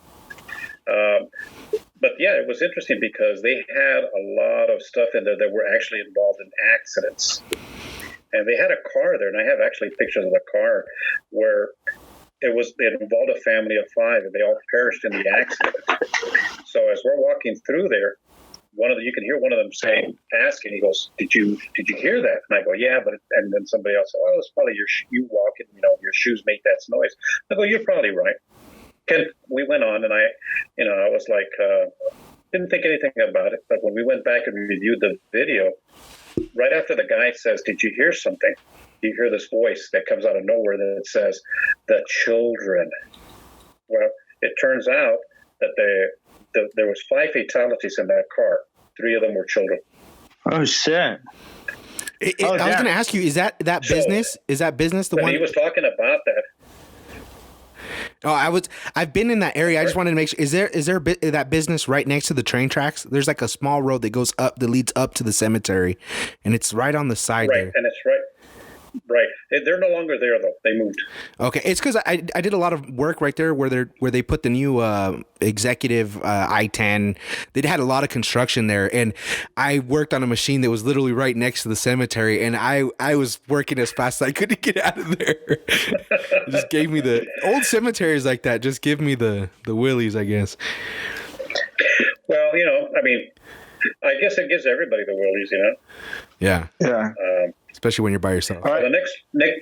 So right now, Ramiro was telling us a little bit of something, and then Pat had this scary look on his face, scared look on his face, and then he just disconnected.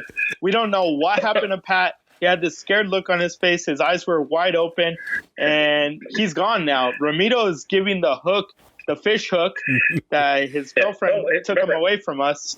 So I don't know. Maybe he's more scared of his girlfriend than he is than the ghost. But Pat's no longer with us. Ramiro, I had a question for you. You talked about how you had investigated at the Double Eagle. So my story is because I'm a big chicken. I'm just gonna say it. I'm a huge chicken. I'm the biggest pussy alive. Like I do not like going to the restroom sometimes at a house where it's dark, or if I'm not familiar with the area, I'm like, oh man, there's something paranormal here. But I don't believe in that. Like, I don't believe in that stuff. I really don't believe in that stuff. But yet I am a chicken. When I was at New Mexico State, I was taking a photography class, and we were doing documentary photography. And we went into the Double Eagle restaurant, and my teacher was like, start shooting, find something interesting, and just start shooting. I was like, all right. So I went around just by myself. It was, I don't know, maybe 2-3 o'clock in the afternoon, 4 o'clock the latest. And I was just taking photos. Nobody was there. It was a weekday, and I was just taking photos. And I like to think that I'm a pretty decent photographer. I've taken like 4, 5 photography classes, college level classes. And so I like to think that I could take photos, and I know what I need to do in certain light and things like that.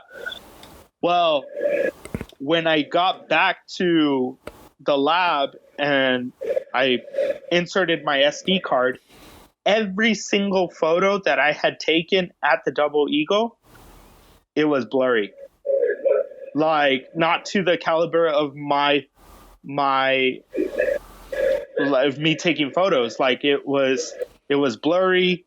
It didn't make sense to me. Even sometimes, like, I put it on a tripod. There were times when I, laid it on the table, and I would just take the picture like that, so I could have like a steady camera. And every photo that I took there was blurry. There was a time that I did show a photo to Peter, and we thought we had uncovered something. Like you said, like, oh, there's this, there's an orb, there's this, there's that.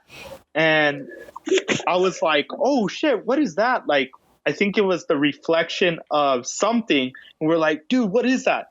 But we kind of debunked it. It was like a server or a waiter passing by, and it was the reflection of that. But I just feel that I was a good enough photographer. Should not have come out blurry. Can you explain that? One of the things we've learned in this field is that for some, whatever is there, since it's energy, it tends to disrupt electronic equipment. Okay. Some of the instances that we've run into is that we'll have equipment with us. One of our investigators, he's been on several investigations where he's given a camcorder with a fresh new battery. It's a 4-hour battery. 30 minutes later, the battery's completely drained.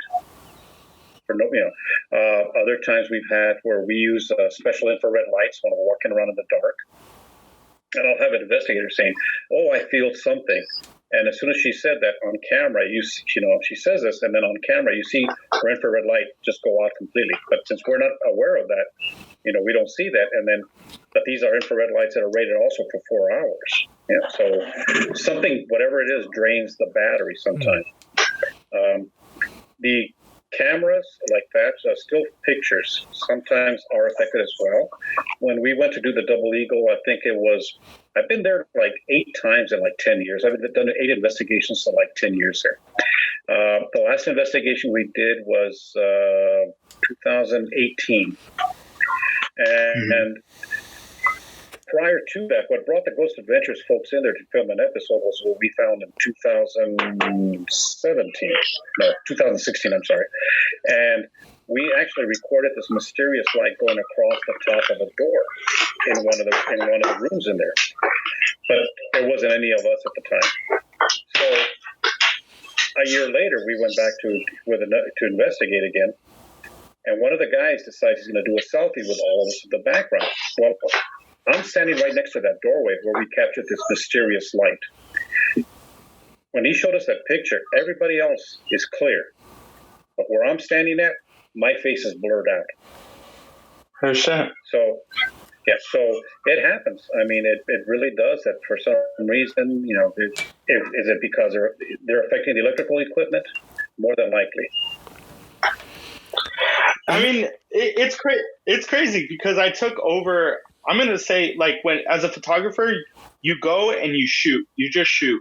And then you could do your edits later. You can, you get all your photos and then you just start picking away like, these are all good. These suck, whatever. Mm-hmm. You don't, I mean, I know you see cameramen, they'll take a photo and then they look at it. The way I was taught is you just go out and you shoot. And it just seemed like every single photo that I had, over 100 photos, not one. And I just find that mind-boggling.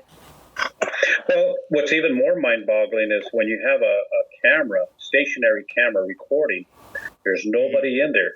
And then all of a sudden you see the video go blurry for no reason at all. And then it clears up on its own. Now, normally I would say, well, if that was to happen under normal circumstances, it could be the camera's detecting some movement and it's trying to readjust its focus length, right? Yeah. If there's nobody in the camera field of view, and also the camera starts reacting like this, what is that? What's causing it to do that? Yeah. That's wild. That's like I said. We have found that they tend to mess with electrical equipment. It's funny you said that electrical equipment. And I'm just thinking of things that. Have you ever seen those plasma balls? They used to be real big in like the 90s. It's like you've seen them, right? Have you ever tried to use something like that? Maybe like because it reacts when you physically touch it. You can see the.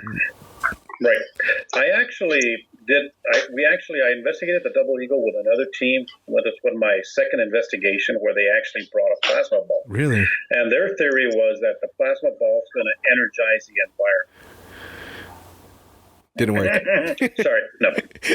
I mean, it looks good. It looked good on video, but Yeah. the reality is it's just a gimmick, you know. So there's a lot of things that people will try to do, but you kind of have to separate the gimmicky from the real stuff. Right. You know, we use multiple different devices, okay? And even if the device reacts, we still have to go back and look, okay? Like, let's take this guy again. Did you know that, you know, what you see on TV doesn't always show you what's going on? And one of the things I train my investigators is that, okay, this thing reacts. We need to find out what's making it react. Cell phones can make this guy react. Any electrical equipment can make this guy react. You know, even walking around the floor and you just build up enough static charge, it could make this guy react. Walkie-talkies, very notorious for this thing. So oftentimes on TV, you'll see people freaking out because this thing's reacting, but then you realize you have to stop and think, okay, they've got a sound guy, they've got a camera guy, they got a producer with them, they're using walkie-talkies. So yeah, when they say, "Oh, we're walking into this room by myself," oh, that's bullshit. They're walking in there with a sound guy, they're walking in with a camera guy, they're walking in with a producer, they're walking in with a photographer taking pictures. So typically, it's about 4 to 5 people walking into a room, even though they're saying, "Oh, we sent so and so by himself." Yeah, that's just for TV. Do you think these Do you think these entities can? Is it they can manipulate electricity or static or is it more the fact that maybe they're inducing them? If that makes any sense. Well, it could be that one of the theories is that they're using the energy from these electrical devices to manifest, to make an appearance. Okay.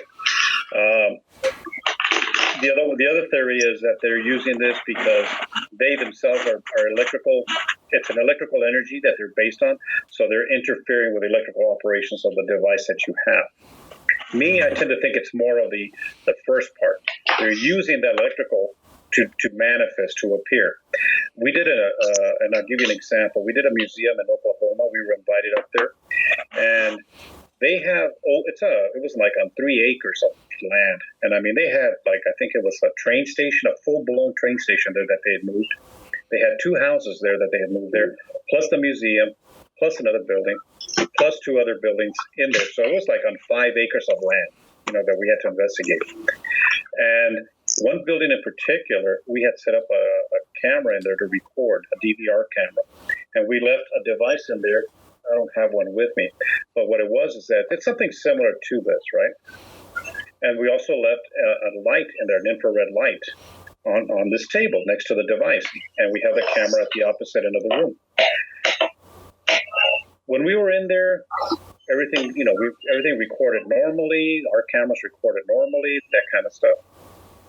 After midnight, I think it was around 12:45 in the morning, all of a sudden, okay, there's nobody in there. The camera shows there's nobody in there.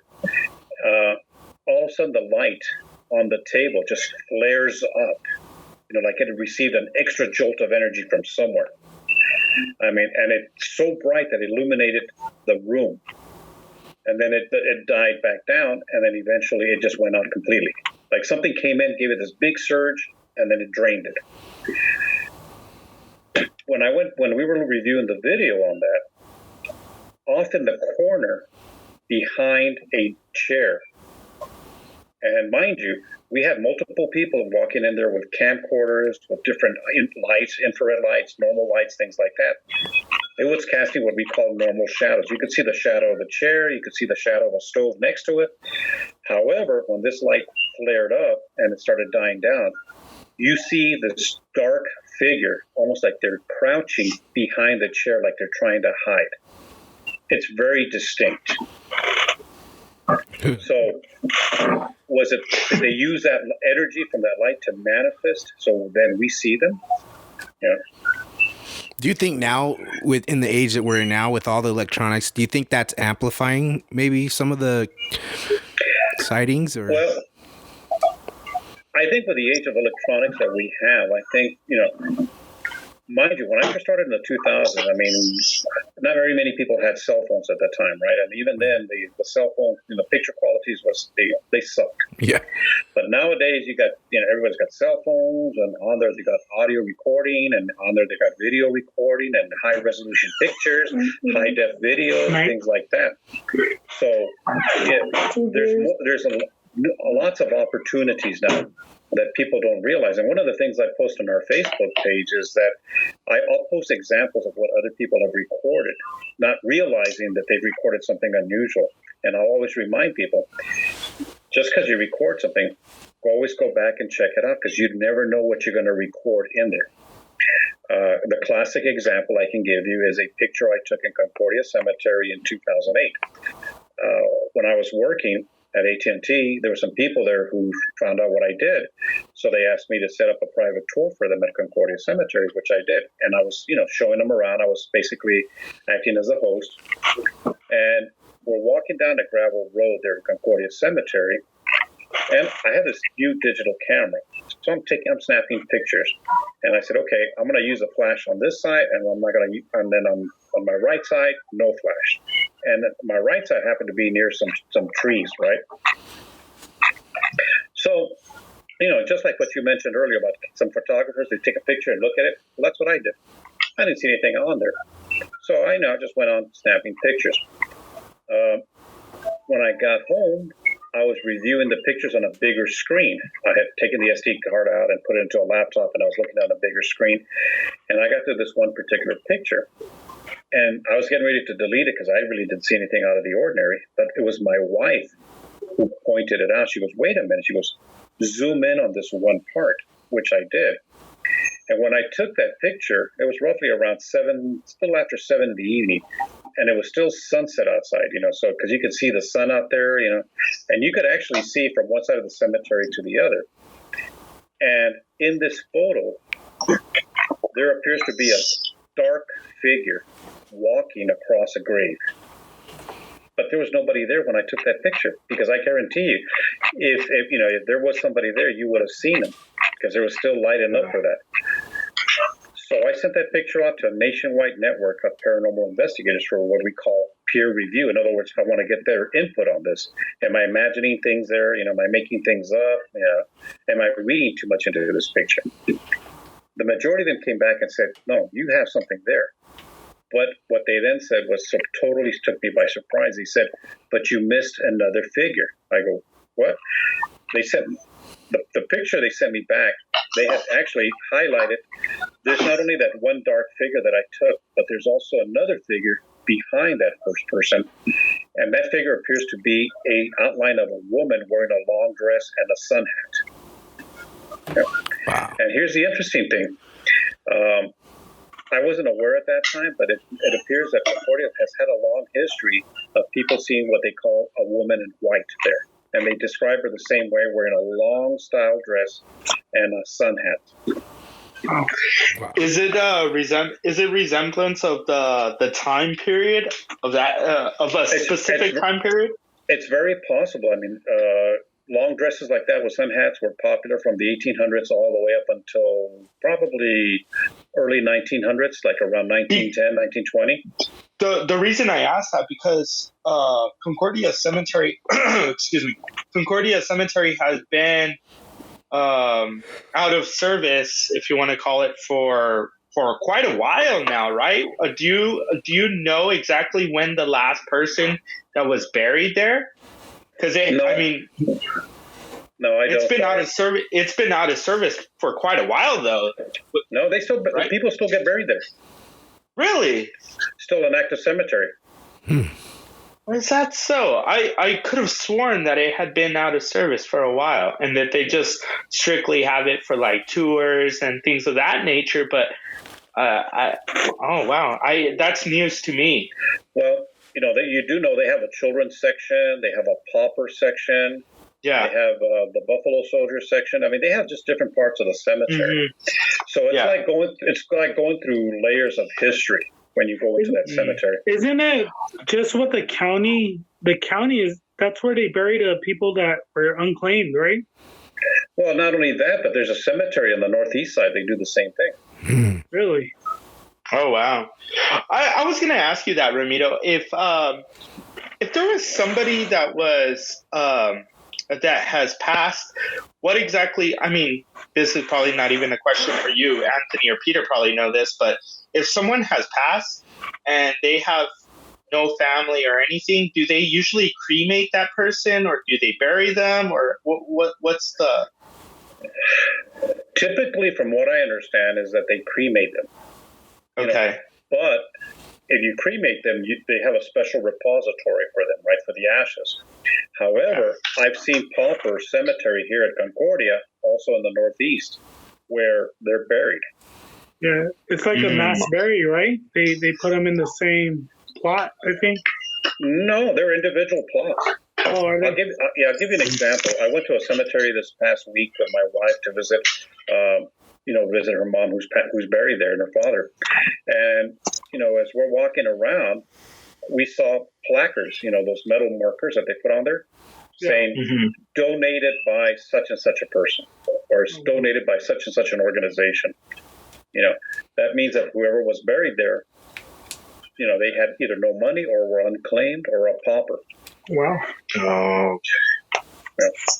So they're not ashes. They weren't cremated. They were actually buried there. That's wild.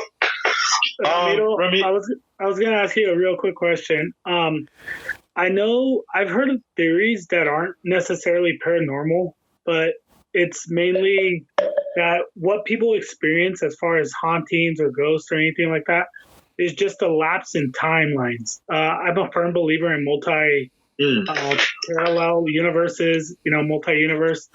And some people say that it's the parallel universes crossing over, or it's a timeline, because they say we live on a timeline. What's your response to that? Is that something that you kind of believe, or is it just a far-fetched idea? Well, here's the thing. 10 years ago, science would have laughed at you. They would have said alternate universes, parallel universes, it's science fiction, comic book things. But now you have theoretical physicists, well-respected field, the well-respected names in the field are coming up with these things, where they talk about, again, alternate universes. Some of them have even come up with the theories that we are actually living in a simulation. Yeah, I've heard that. So think about it. Science is now even looking into this, and it's being accepted now as, okay, it's theory right now, but at some point we may wind up proving it. Who would have heard 10 years ago the God particle? Are you familiar with that? Yeah. Yes. No. I'm not. Can you run me through really quick? Go ahead. Let's see. No, I'm not familiar. I'm asking if you could run me. But I have two guys nodding their heads. So come on, guys, let's go. Let's see. Yeah, let's go, motherfuckers. Shit. Well, it's basically scientists got together. They have the particle collider, like miles and miles of it. It takes so much energy and all, just to try to simulate the beginning of what they believe was the Big Bang and create their own little universes or black holes or stuff like that. They're just trying to do it on a whole a contained environment, I guess you could say, kind of recreating what made us, which leads into a whole bunch of different things, like as far as creating a black hole on Earth and stuff like that. But I know just like the basics, I guess. I don't know. You're not an expert. I don't go, yeah. I wouldn't be doing a podcast here if I was an expert. Yeah. How about you shut up, Peter, so I can hear Ramito? Yeah, it's called the Higgs boson particle, and what it is that there was a theory that it existed, but because it has such a short lifespan that it could never be proven until they, like you mentioned earlier, that they built that particle accelerator, and with that, they were able to prove the existence of it. They were actually able to document it for the first time.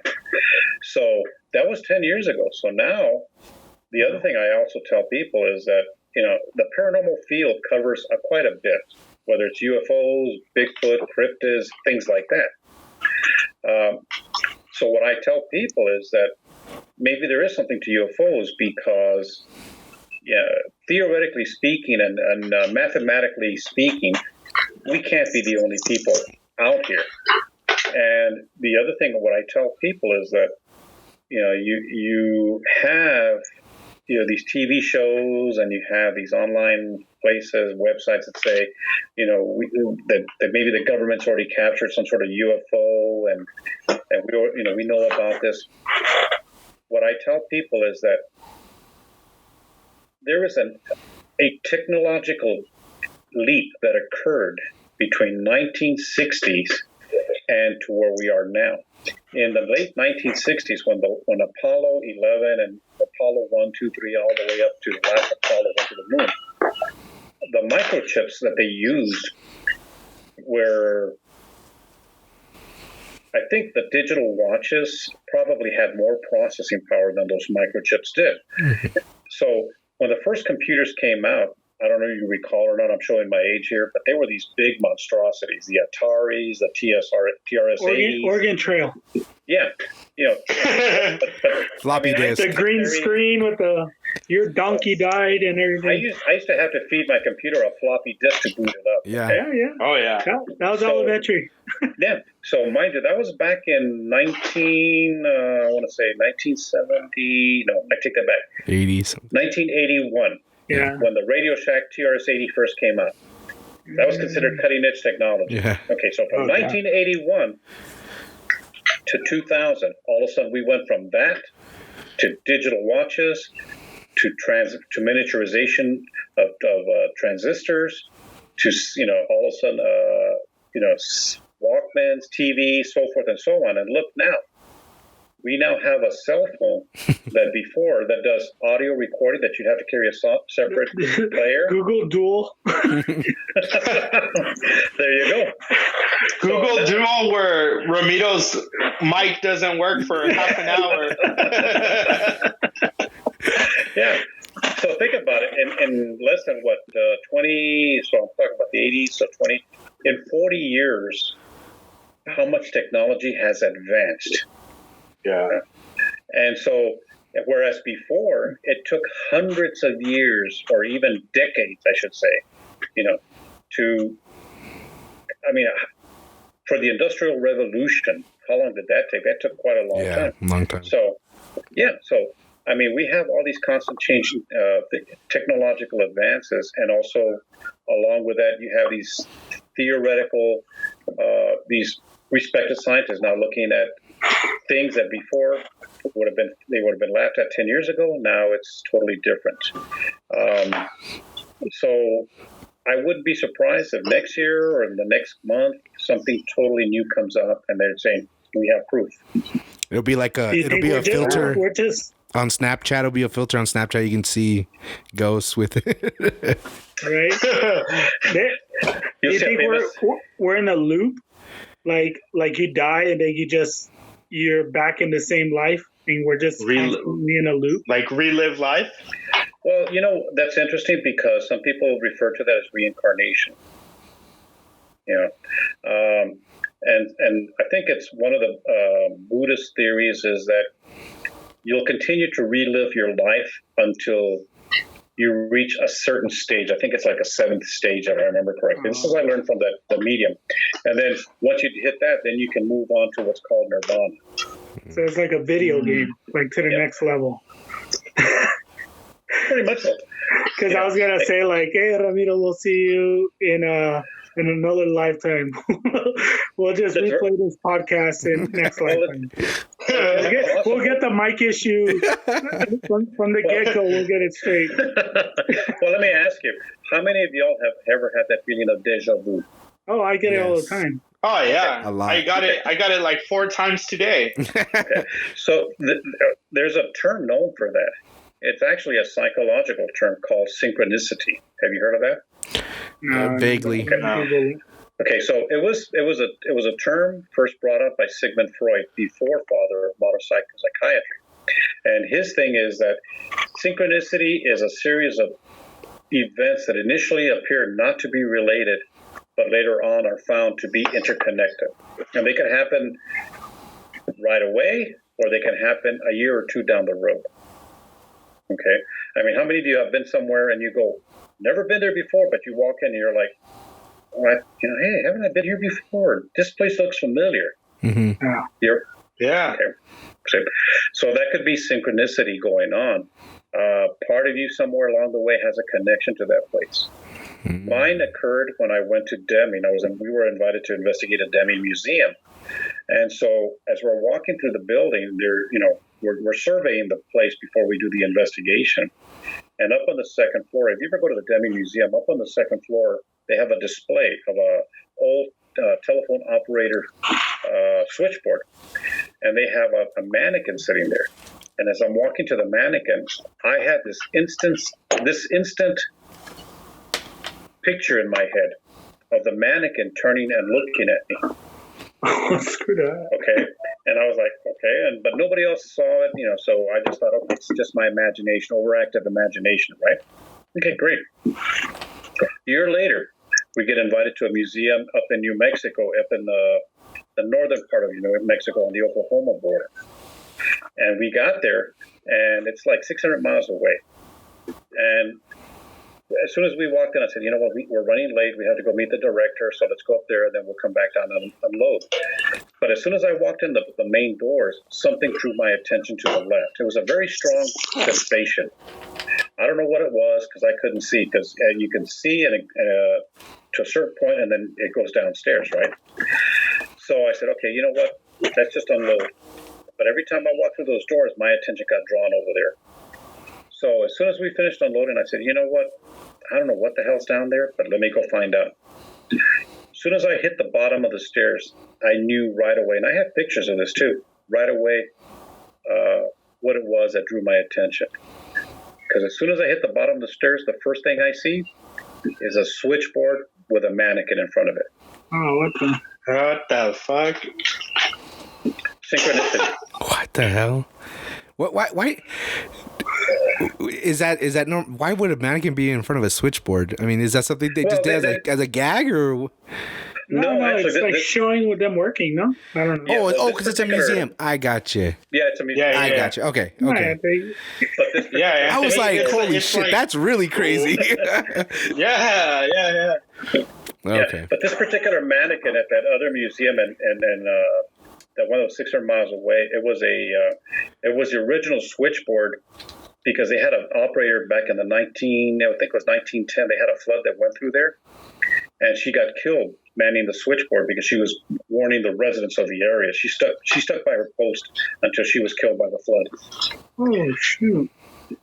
So, but again, what are the odds of something like that happening? Yeah. That's crazy. I was gonna ask you, Ramiro, what do you have? I don't know if you're a man of faith. I don't know if you believe in the religions that are out there. But I mean, I don't know. You being an investigator with an open mind, but also someone that is very critical of, skeptical of what they're uncovering. I don't know. How do you see the world when there's so many people out there that are people of faith and people of religion? What do you see on that? Religion is basically a human being interpreting, faith. They say, well, you have to have faith. Okay, great. But you have somebody who interprets things like this, right? What I tell my investigators whenever when I train people is I say, okay, the way you say stay centered is that you have to believe deep down inside that there's good and there's bad. There's evil in this world. And as long as you can maintain that faith of goodness in you, you'll be okay. Religion, it can be used as a symbol. One of the best ways I can give you an example is we did a Las Cruces police officer's house, and they had things going on in there. They would actually see full-bodied shadows. I mean, not full-bodied apparitions of shadows in their house. And when we were in there, I noticed that on one of their walls they had a bunch of crosses on there. You know, and so I asked the wife, "Are you all deeply religious? Because I see all these crosses." And she said, "No, I just like the way they look." So for her, the crosses were just decoration, exactly, ornamentation. It's your what's the word I'm looking for here? It's whatever your belief is in that. Yeah, it's just a representation more than anything else. So if you yourself believe in the difference between the good and evil, and you have that good in you, you know, that's what counts. That's that faith of good. A personal example I have is that when I don't attend church. I was born and raised Catholic, but I call myself a closet Catholic. Okay, but I'll give you, but I'm not a big fan of the church, and the reason is because there's things that have occurred there that it just kind of makes me go, well, I could easily lose faith in the goodness of humanity. One thing that kind of reinforced it with me was two of my sons actually were going in for their first Holy Communion, right? And as part of that, you have to attend a retreat as for the parents. It's a 2-day retreat, and they talk to you about this and that, whatever, right? On the second day, they said, "Well, we brought some priests in for y'all to hear your confession." And of course, my wife turns and looks at me, and she goes, "I know you're not a big believer in the church." She goes, "But you want to go do confession?" And I'm going, "Well, shoot, I think the last time I did confession, I don't ever remember doing confession. Let me put it to you this way." So she says, "Okay, well," and I go, "But you know what, babe? I'm here for you, and I'm here for the kids. So yeah, I'll go to confession." Oh, are we getting feedback there? I don't know what's going on. Oh no. Yeah, that was me. Sorry. Okay. So I said, okay, great. So she went to go see one priest. I went to go see another priest. And I told the priest flat out, "You know what? It's been years. I don't even remember if I ever went to confession in my entire life. So maybe I'm a heathen. I don't know." He goes, "Well, you know what? Sit down. Let's talk about this." And he asked me if I read some books. And I go, "No, I haven't read them. I'm not familiar with them." And he said, "Oh, it's about a priest. It was a Jesuit priest." He said that decided to convert to Catholicism, and he wrote in this book about his trials and tribulations and so forth. And I go, "Oh, okay." So we talked a little bit more, and then finally he goes, "Okay, are you ready for your confession?" I go, "Well, okay." And as confession, you get absolution, right, where you're absolved of your sin. So he goes, I said, "What do I do?" I don't know. He goes, "Just think of the thing that you want, think of the sin that you want to be absolved of, and then tell me when you're finished." I said, "Okay." So I sat there for about a minute, and I go, "Okay." In my mind, I was going through this little down my list, going, "Okay, this one, no, not this one, no, not this one, no, not this one." So anyway, I told him, "Okay, I'm ready." He goes, "Okay, go ahead and get on your knees." And he put his hand on me, and he said prayer, and he goes, "Okay, you've received absolution." I go, "Okay." We shook hands, and I walked out. My wife said, "Oh," my wife was already outside waiting for me, and she was like, "You were in there for a long time." And I said, "Well, yeah, we were talking." And I told her what happened. And I go, "So what happened to you?" She goes, "I don't know, this priest." And I go, "What do you mean?" She walked in, and the priest asked her, "Are you married?" She said, "Yes." "Were you married through the church?" She said, "No." "Oh, then I can't give you absolution. Your kids can't do communion because your kids are bastard children. You weren't married through the church. Sorry, you have bastard children." Wow. My wife knows all the rosaries, all the prayers, all the stuff that goes with this, right? Yet they didn't want to give her absolution because of this. Yet me, the biggest sinner of all. Yeah. So this is what I mean about interpretation. It's whoever's interpreting stuff like this. Yeah. Well, but as long as you maintain that core, is what I tell my investigators. As long as you maintain that core belief in you, that good and evil that's what's going to carry you through the day. Yeah. No, Hope I didn't bore you guys. No. So how about when all this COVID stuff blows over, you could come investigate our bar and see, because I swear that place is haunted, but I swear everything's haunted. Yeah. Because I have a belief that everything is haunted. It's just the way that you accept it. I don't know how you feel about that, but I always feel like everything has a story, and that's basically what a haunting is. Well, again, we don't use terms like hauntings. We use like phenomena, or we use like what type of activity or what kind of an unexplainable events are occurring. One thing I've learned is that when something happens in a place, the first thing people do is they react in a negative sense, meaning, oh, something bad must have happened. Somebody must have been murdered here, or somebody was, somebody could have committed suicide or whatever. If it happens, it's not necessarily because of that. If it's going to happen, it could be because somebody loved to be there. That was their favorite spot. And, part of them was left behind when they moved on to where they needed to be.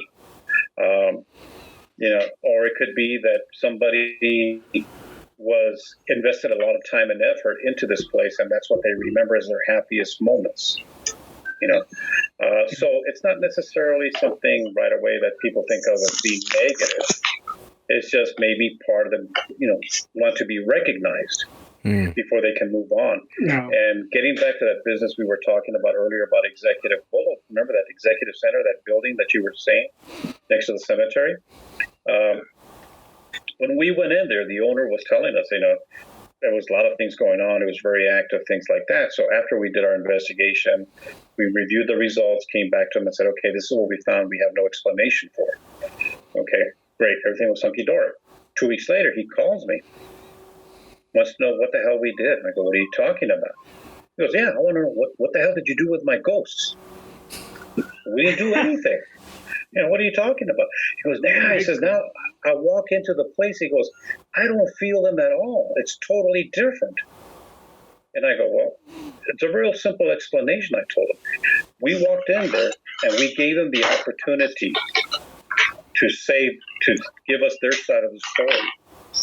And a lot of times that's all they want to do is just be recognized so they can move on.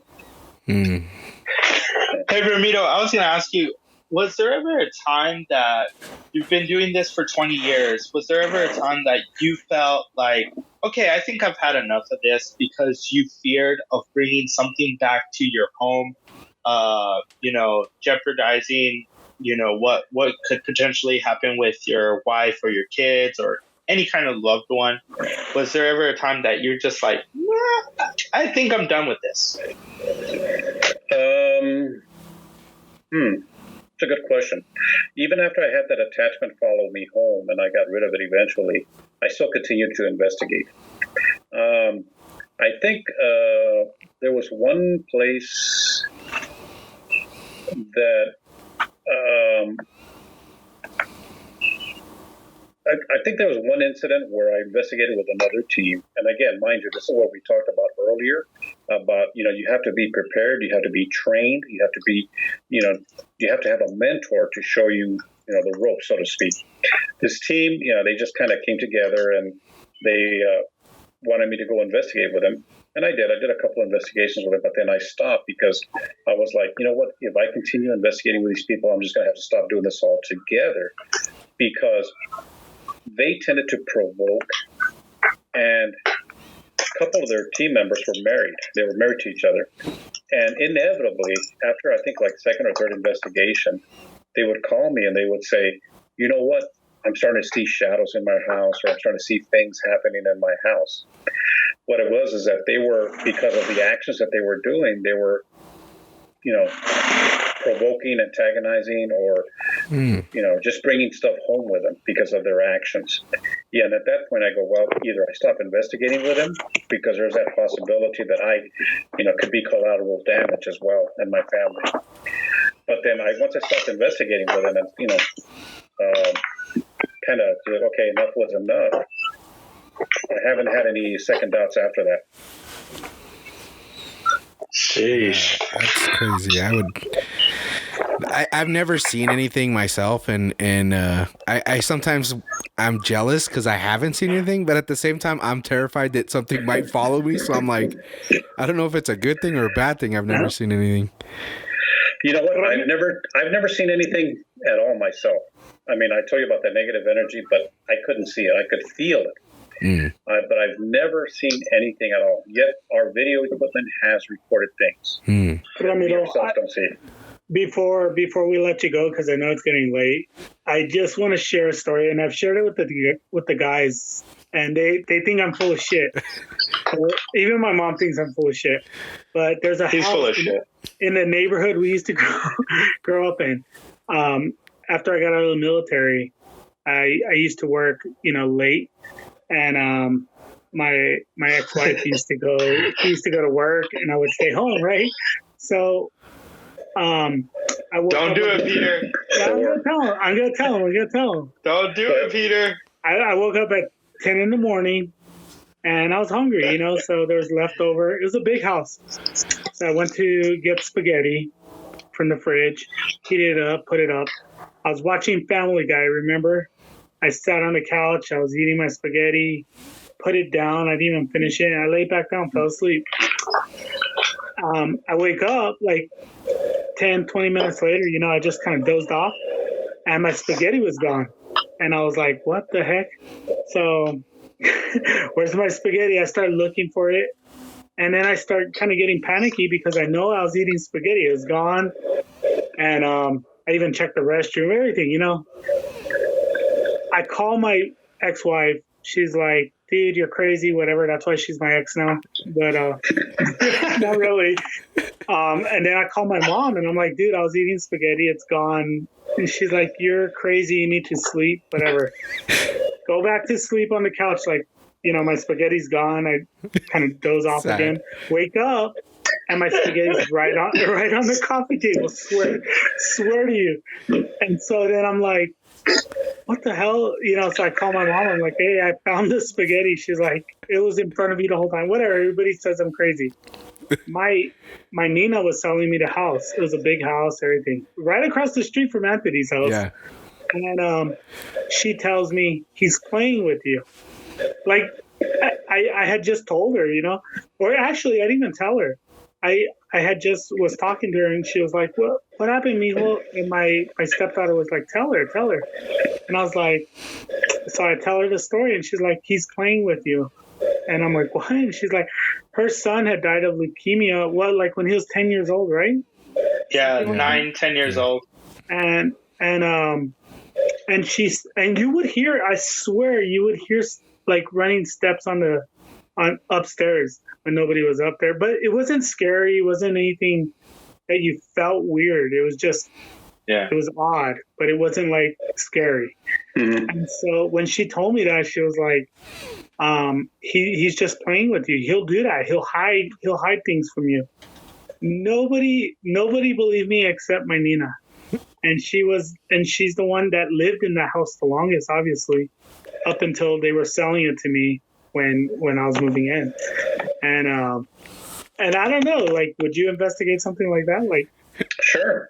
You know what? We've investigated residences. We've done Kiss FM. Where they do. Oh, we used to work there, Abel and I. Yeah. We investigated some houses for them as part of their Kiss FM Ghost Hunt My House promo. Oh, was that Trish and Mike? Mike, Good. And we've interviewed the clients, and then we made the final selection of which ones we're going to do. And we've done houses like that where they hear footsteps, noises, voices, things like that. So how much energy does it take to actually move something? I mean, you said you've seen plates levitating. Well, no, not me. That was that's something that's been documented. Mm-hmm. I would figure it'd take a lot of energy, or is it something they mask over you. I don't know, almost like you know what, we really don't know about stuff like that, because we have one of the things I want to when I tell people is I try to be realistic as possible. I try to tell them, you know what, we don't have answers to a lot of things, and if anybody in the paranormal field says they do, they're full of shit. That's my thing, because we haven't been able to take stuff like this and put it into a lab to what we call empirically measure and get hard facts. All we can do is go out in the field and document what transpires, and then try to figure out, okay, why did these things happen? Was it rational, or is it something inexplicable? And so something like that, I to do energy like that, I couldn't tell you.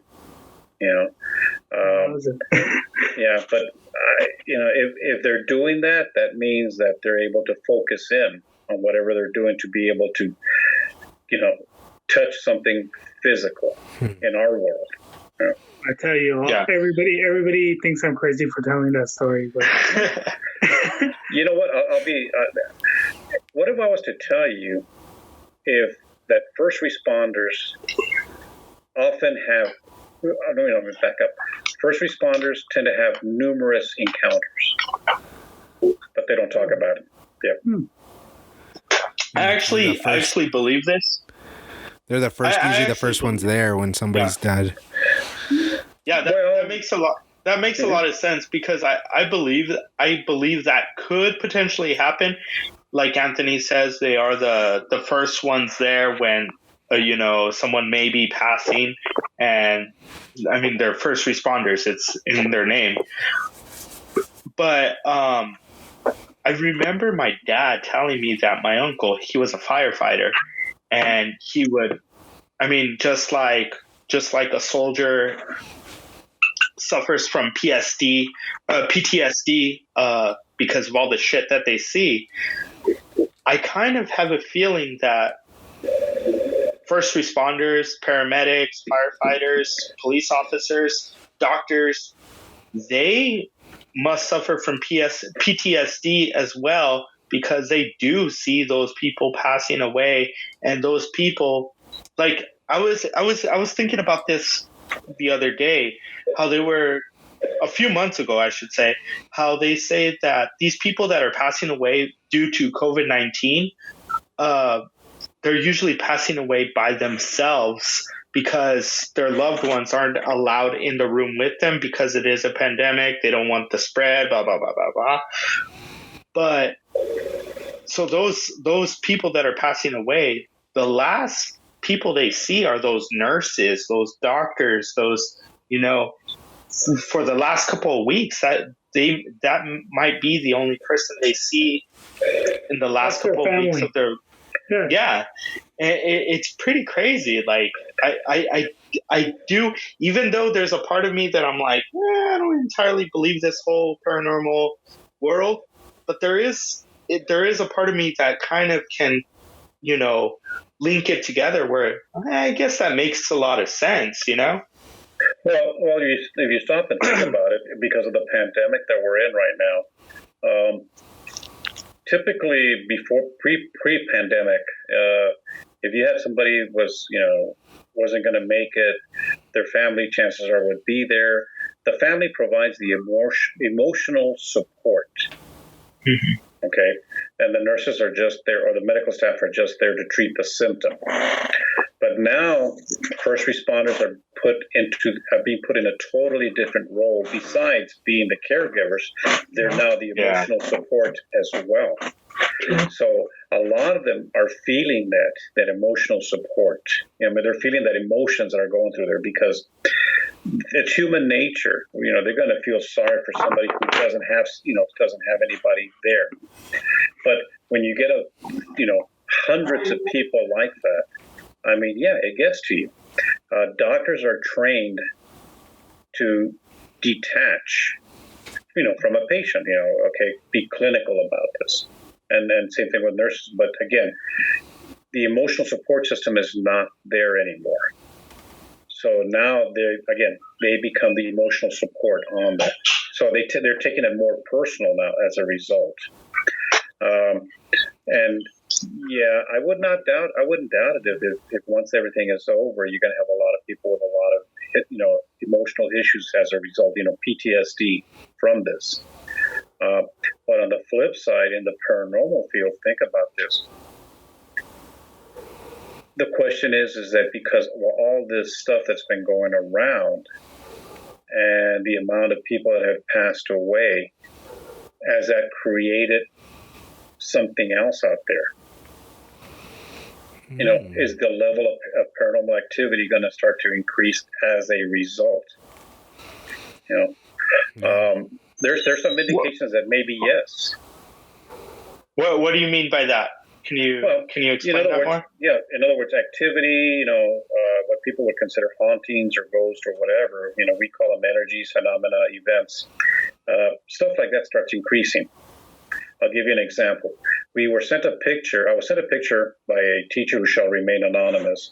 It was at a school that was at Cedar Grove Elementary. And they've had stories in there. They would hear noises, footsteps, voices, but nothing concrete other than that, right? Until one day, they were getting ready for school, and of course, everything was virtual at that time. So the teachers were there preparing for their virtual classes, which was going to happen next week. And this one teacher heard a noise in the hallway, so she stepped out, didn't see anything, but she took her phone out and took a picture. So anyway, the picture was sent to me because of something she took on there. When I zoomed in and I looked at it, it appears there's a little girl standing there dressed in white, almost like a First Holy Communion type dress. And that is an older school that's there. So, mind you, up until then, nothing, no apparitions, no figures, just the voices, the noises, that's it. But now you have an apparition taken on photograph there. So has the current environment contributed to this person making an appearance? Are you aware of anything that was there before the elementary school? Well, it's an older neighborhood, so some of the homes were built in the 1940s. Okay. So it could be anything. Could have been residences were there at one time, or it could have been something much older than that, because don't forget, El Paso was at the crossroads. So we had, during the early days, so you had stagecoaches, you had people living out here. And one thing I remind people is that, cemeteries back in the early days, the 1800s, things like that, maybe even all the way possibly up to the early 1900s, not everybody had money to bury people in the cemetery.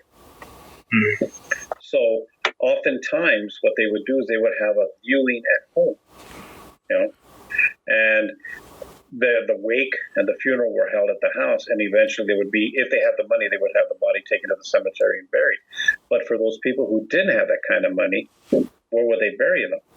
Some property that they probably had out in the north corner of their property is where they may have buried somebody. So it's very possible that you could have some of these newer developments, or even some of the existing developments, built on something like that. And oftentimes I hear, another myth I hear is that, it's an old house, it's probably got some things going on. Well, yeah, but it doesn't have to be old. We've investigated places that have been less than 5 years old, brand new construction, and they got things going on there. I talked to people who have bought houses over here on the east side, constructed for them, what appears to be empty lots. Yet a year later down the road, they're experiencing things. I did a house on the west side, same thing. New development. It was built in 2016. It was owned by one family. Then they moved out. This other family moved in from Houston and bought the house. Shortly after that, started seeing things, experiencing things, hearing things. So, it turned out that there was farmland before that. So, there's a lot of history that we may not know about El Paso, but because we were at the crossroads. And one of the biggest conceptions or misconceptions is that, let me back up. Not misconception, but one of the more common things I hear when places have activity going on is that people say, I think this place is built on Indian burial ground. I hear that quite a bit, and for the longest time I was like, you know what? Yeah, that's the go-to story for any location, right? Yeah. But until I found this app, that what it does is that if you plug in the location that you're in, it actually shows the Native American nations that used to be part of that area. And El Paso was actually at the crossroads of 3 different Native American nations. Wow. Yeah. So that lends more credibility to the story of, is it possible they could have been built on an old burial ground? Now that kind of goes, now you have to think about that. All right, Ramiro, we have very little time left. Yeah, sorry about that. I wanted to. No. I honestly, like, I'm so intrigued. I'm so interested. I could talk all day and night. Yeah. But unfortunately, we have very little time left, and I wanted to, since you were talking about all that, my dad used to tell me these stories that people, I don't know how true they are, because my dad, he's a great storyteller. I'm not gonna say he's a great bullshitter, but he's a great storyteller. And he used to tell me, like, yeah, those houses that they're building out there in Eastlake and Horizon, they used to go, they'd beat the shit out of someone, kill them, and then they would go and bury them out in the desert. So that kind of makes sense. Like, now the new development that's happening out there, I mean, it would kind of make sense that there's a lot of people that are buried out there, right? Yeah. Well, it's very possible. Think about it. There was a serial killer he was around El Paso. I'm trying to think. It was back in the 60s, if I recall correctly. I can't remember the guy's name. It escapes me. But he was accused of murdering, I think, up to 20 women. And some of them he led them to, and the thing is that he said he buried some of them on that near the golf course, which is on the northeast side. Yeah. You know, so, I mean, one never knows. That's the whole thing. One never knows how many, you know. I think your dad has some kind of firsthand knowledge there.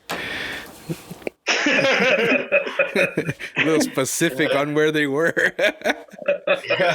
Well, he's like, you know that old mulberry tree over there in the corner of 20 feet to the left. Yeah. On the 18th hole. Yeah. So, you know what? And the thing is that, don't forget, I mean, one of the things that we also do, I know we're running short of time, but one of the things we also do as part of our job is because we do this for free. Okay, we don't charge for our services.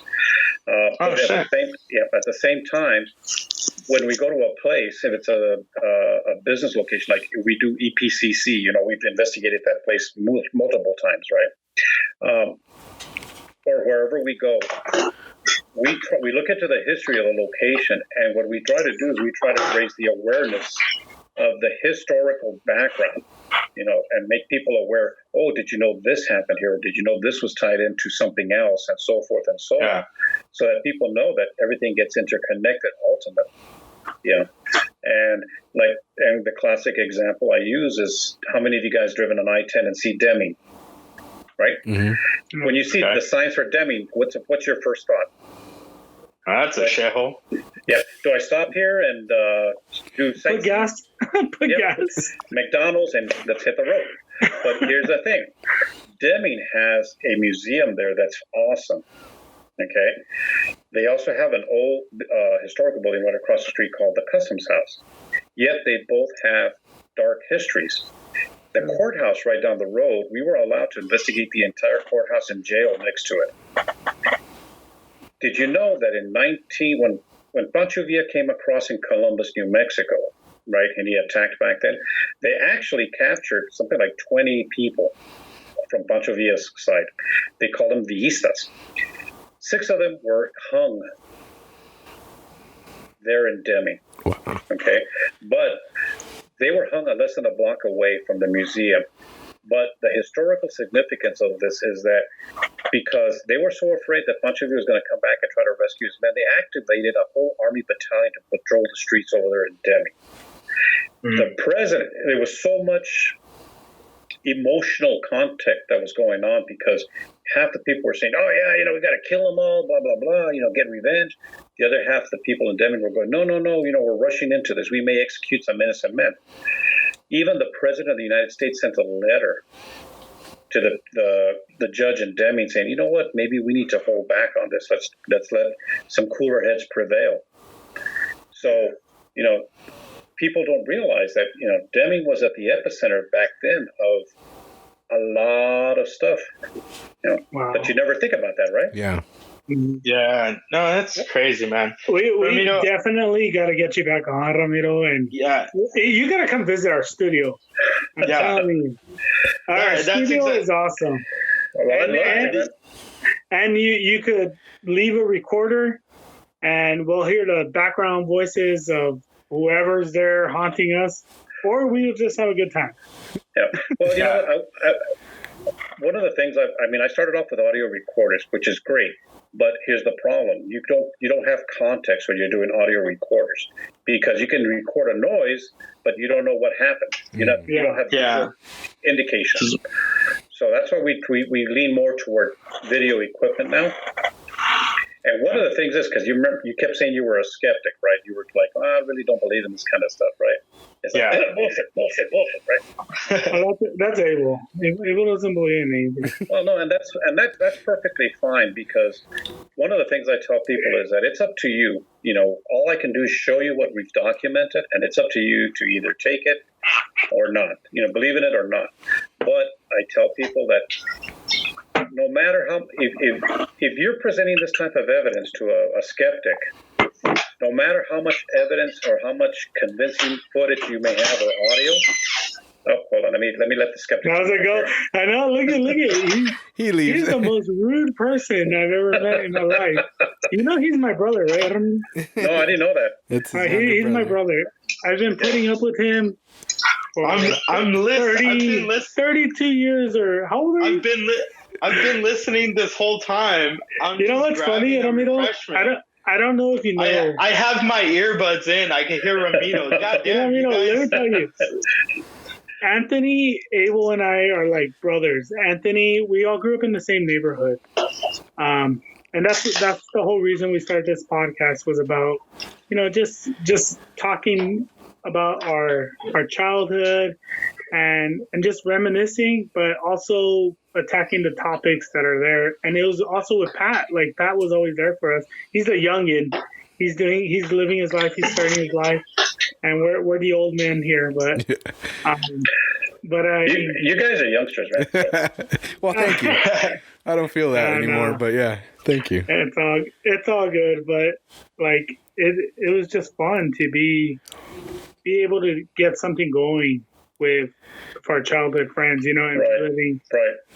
Yeah, when Abel told me we were gonna get someone, I was like, question, like all week, like thinking of questions. I know. He's like, be sure you have questions, and I had like 80,000 questions for you. I'm telling you, we could go through tonight. We could do a 24-hour show. Okay, so Ramiro, really quick, it's because so when we started this podcast, we'd go 1-2 hours, and then Anthony got us a studio. And I'm not bullshitting, Ramiro. If you go through our past episodes, we have a badass studio. But the problem is we have episodes that are 3, 4, 5 hours long. I'm not even kidding. We're just talking and talking and talking. And we could finish a pony keg, for God's sakes. Like a lot of beer going through here. Yeah, a lot of beer goes through the veins and everything, man. Well, the question is it intelligible afterwards? No. Not really. Stop listening after 2 hours. I'll give you that disclaimer. Yeah, I mean, you gave us a disclaimer. I'm going to give you a disclaimer. After 2 hours. Well, let me put it this way. I kind of draw the line when I start hearing people go, "Mira, mijo." Oh, shit. That's Peter. They're my buddy. Twisted Pete, yeah. No, like Peter's is always, "You used to be cool, man. You used to be cool." once you hear that, Ramiro, Peter's never met you in his life, but once he says, we're cool. Ramiro, oh man, we're fucked. After that, we're so fucked. Hey, but that Shut was it the down. whole point of this. Okay, so background, Abel and I worked in radio and media for I worked for 8 years. Abel for what, like 4, 5? 4 years. Well, I mean, in a way, we're still working in it. Yeah. It's just the whole pandemic's kind of fucking everything up. Anthony became the best producer in town. He just came out of nowhere and he just took the reins. He keeps us in line. But that's something that we pride ourselves in, is just being able to get a word out, but also being able to communicate for ourselves. And we appreciate you coming on. We would love to keep that line of communication with you. Definitely. Let me know. And have you in the studio when all this stuff blows over. For real, we would love to have you in the studio. For everyone. You saw the members of my team, right? I sent you the pictures on that, right? Yes, sir. The youngest one is 22, 23 now. And the oldest one, of course, is me. Yeah. So we had a kind of a wide diversity in our group, which is what I look for, because I personally don't want yes men or yes people on the team. Yeah. I want people to question.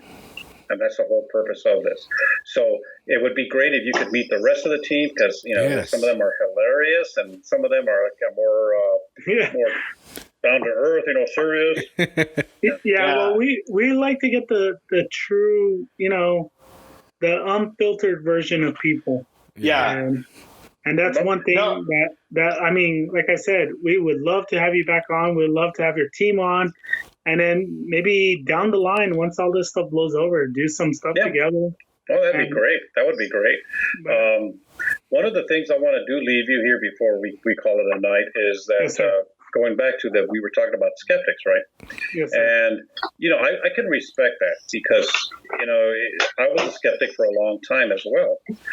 But one thing I tell people is that you can present all the best evidence you have on video or audio, whatever media that you use, but you'll never fully be able to convince a skeptic until they themselves has actually experienced it. True. I believe that. Yeah. And the thing is that there's nothing. It has to be a first-hand experience. And the reason I say that, because when I told you I did that federal law enforcement agency, that building that I went to, we had one of the officers with us, and he's like, I don't believe in this crap. He goes, I've been to Iraq, I've been to Afghanistan, I've seen shit, I've seen what people do to each other, blah, blah, blah. I'm coming along, man, because I don't believe in this crap. By the time the night was over, complete 180. And that was the place. And you had asked me earlier. I was asked earlier about what place is it that I almost quit.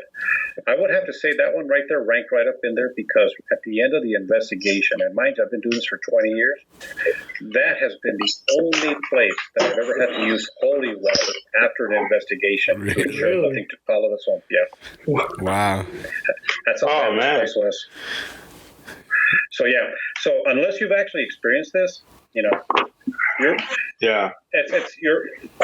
it's being on the outside looking in. So now when I take you on the first investigation, we just make you sign a disclaimer and a waiver. Okay, and then you make sure you leave your car keys with us, just in case we leave you behind. How about we volunteer Abel? We're going to volunteer Abel. The biggest chicken. The biggest chicken. Like, Abel, come on, go. He'll even be. I'll go. He'll be the skeptic. I'll go. I'll be the skeptic. I have no problem with that. I've gone on. He says that now. Record this. No, hold on. It's recorded. I've gone on the EPCC tour that Ramiro has conducted there. It was cool. I had a lot of fun. I thought it was quite interesting, but I can't say that I experienced anything. I'm not antagonizing anything. I don't want any bad juju. I'm just saying, like Ramiro said, if you haven't experienced it, you're not going to really believe it, you know? And I've yet to experience anything. So, you know. Anthony, how do you feel? Would you want to go? Oh, I definitely want to go. I've never seen anything that I couldn't explain. So I you know, I'm always up for anything. So yeah. Well, you know what? We've had skeptics go investigate with us. I've had everybody ranging from a museum director to a newspaper editor to a police officer to law enforcement that I mentioned to you, the federal law enforcement and things like that. Let's just say that we've had many converts. Yeah. You know what? I volunteer Anthony instead. You volunteer me. I got a bunch of cameras and stuff, so we're, you know. I know. Anthony's like got 9 GoPros. Okay, but the question is that are you still a virgin? Oh, yes. Yeah. Yes, he is. Yeah. Okay, good. You're okay then. Yeah. My mom's yeah. It's like my aunt one told me one time, bless God rest her soul. She said one time in my younger days, she goes, "Mijo, get the ¿Cuándo te vas a casar? When are you gonna get married?" "Oh, I don't know, tía, maybe when I'm ready." Nobody, ya para ese tiempo, ya by that time, nobody's gonna want you. Why? Porque vas a ser un viejo usado y ya tirado. And I'm like, okay, well, I love you too, tia. Right? Oh, shit. Was she one of the ants that you see like once a year? You see? No, they would just tell you all kinds of stuff. Yeah, you know, I was like, okay, you know, I was overseas at the time, so I only came in like once a year. Yeah. Hey, Veterans Day is coming up, Ramiro. Thank you for your service. Oh, thank you. You know what? One of the interesting things is that I came in at the end of Vietnam, so I'm glad that a lot of the military folks nowadays are being, you know, getting the recognition, because when I was in the military back then, and mind you, I'm talking about in the 70s. Yeah, unfortunately, the military back then, you know, you walked into places, and I'm not lying to you, it was not a pretty picture sometimes. Yeah, that's what I hear. Yeah, but I'm glad times have changed. Yeah. A little bit. I'll say a little bit. I mean, I can relate with that. Yeah. Don't get Peter started on the VA there. But you were Air Force, man. Yeah, but I was deployed, and I wasn't normal Air Force. Shots fired. You had dining facilities, right? No, the best dining facilities I had were Army facilities. Say what? Swear to you. Remember, I was at Holloman. Yeah, I know, and I've seen their facility. Come on. It's not that great. I've been to Fort Dix, and they have a better. Yeah, it sounds like somebody's been going.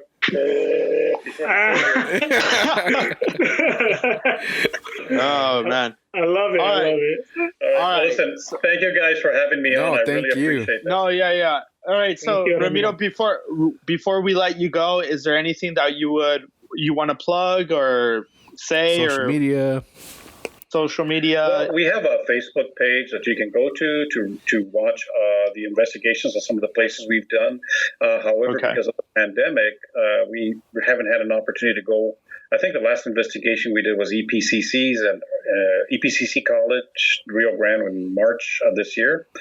But since then, we've been posting like these cute little memes to try and cheer people up. But we also have a YouTube channel as well. And if you search for PRI El Paso, Texas, you can see some of our investigations that we've posted there, both in here locally and out of state as well. Sweet. Ramiro, we could, if you send us all your links, we could attach them to our platforms as well. Okay. And it was awesome speaking to you. Yes. It's my pleasure. Oh, it's great. I had a pleasure. You guys got me out of my wife's hair for a while, so she's happy with that. All right. Well, thank you. No, yeah. All right. Thanks a lot, Ramiro. We're gonna definitely get you in studio. So get ready for that one, man. Sounds good. All right. You guys have a good night then. You too. All right. You too. Thank you. Okay, thanks. Thanks. Bye. Awesome. So that was, that was Ramiro Galvan. He is funny. He could be a stand-up comic afterwards. Like when he retires, when you ask him about what he wants to do, or like if he's done after a while, I think he could be a stand-up comic. Yeah, funny. He was a cool guy. Yeah, he's cool. He's cool.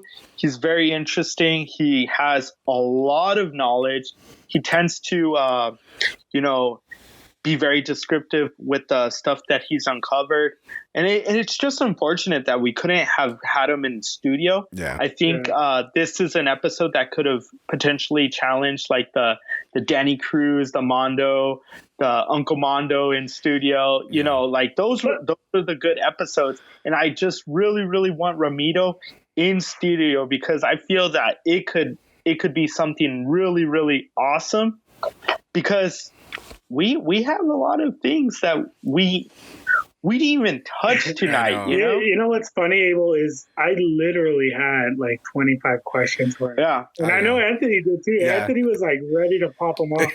So I mean, it's tough going through this whole virtual thing. It's very tough to try to get your questions out there. Yeah. Well, it's the technical aspect, and then it's and then it's just trying to like, who did you raise your hand? Yeah, right. You bugged in. Like, what do you do? But he was really good about it. He was very patient with us. Oh yeah, definitely. He was patient with us. We did have a few technical difficulties in this fucking virtual world that we live in. It was tough because he told us a pretty interesting story on how he got into this whole paranormal world. And then it was audio issues that we were having. Unfortunately, we were unable to get that recording in, so we had to restart our show. He was nice enough to restart the show with us again, but there is something that we missed out just a little bit. But I think in the future, hopefully, like Peter said, in the future, we get Ramiro in studio. And he's willing to even bring in some of his other paranormal investigators with him. And I think that could have, some great entertainment content, So, I mean, I think it will be cool to have him on once again. And, I'm kind of afraid what happened to Pat, because he asked this question. He disappeared. Yeah, right. His face was like this, and then he disappeared, and I was like, okay, well, I hope he's all right. No, man, but La Llorona got him. Yeah, no, that was cool. It was a nice change with everything that's going on with COVID-19, to the election, to El Paso sucking as a city. It was nice to talk, as weird as it sounds, it was nice to talk about dead people and paranormal activity. Yeah. Yeah, but it was. Yeah. Closing thoughts, Peter.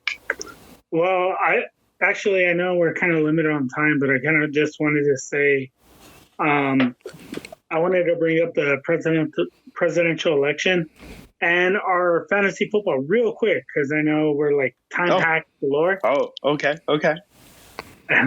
Yeah, let's do it. No. I'm saying, okay, let's do it. Fuck. All right. So Joe Biden's closing the gap. If he wins Nevada, it looks like he's going to win the presidency. According to these projections.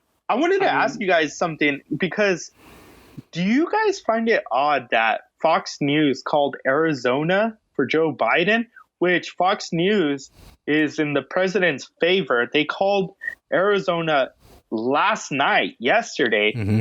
They called it in favor of Joe Biden. They project that Joe Biden's going to win the state of Arizona. Yet right now, as we speak, it's 10:45 on a Wednesday, and they still have not projected Arizona to go Joe Biden's way. Am I right on that, or? No, yeah, you're right. And you know what? I think they were also late for Texas and Florida. Like, most of the votes had already gone through, and it looked like Trump had won it, yet they weren't declaring that one. But out of nowhere, they declared Arizona to Biden. I was like, well, what the fuck? Those aren't even halfway in. Biden's, but it's because the ones that are going in are are the early voting and the ballots, the absentee ballots, and all that. So they were all predicted to be a little bit more Democrats. So if he's holding a lead with the Democrats, they're already assuming. I mean, it's early. To me, it's premature because I won't believe it until it's all done. Do you guys find it weird that Arizona has been, like I said, it's 10:45 p.m. here in El Paso on a Wednesday, a day after the election, and Nevada is at only 86% of the vote counted, and it's been like that all day, and so has Arizona. Arizona, I believe, is like 86, 87% counted, and it's been like that for a whole day. Oh, dude, come on. You got to believe that the Trump administration has been making calls in, and before you publish anything, they're triple checking it. It's not even single checking. It's not even double checking. It's triple checking. 84, look, 84% right now. 84% in Arizona has been counted, and it's been like that for more than a day. It's been like that for 24 hours now. They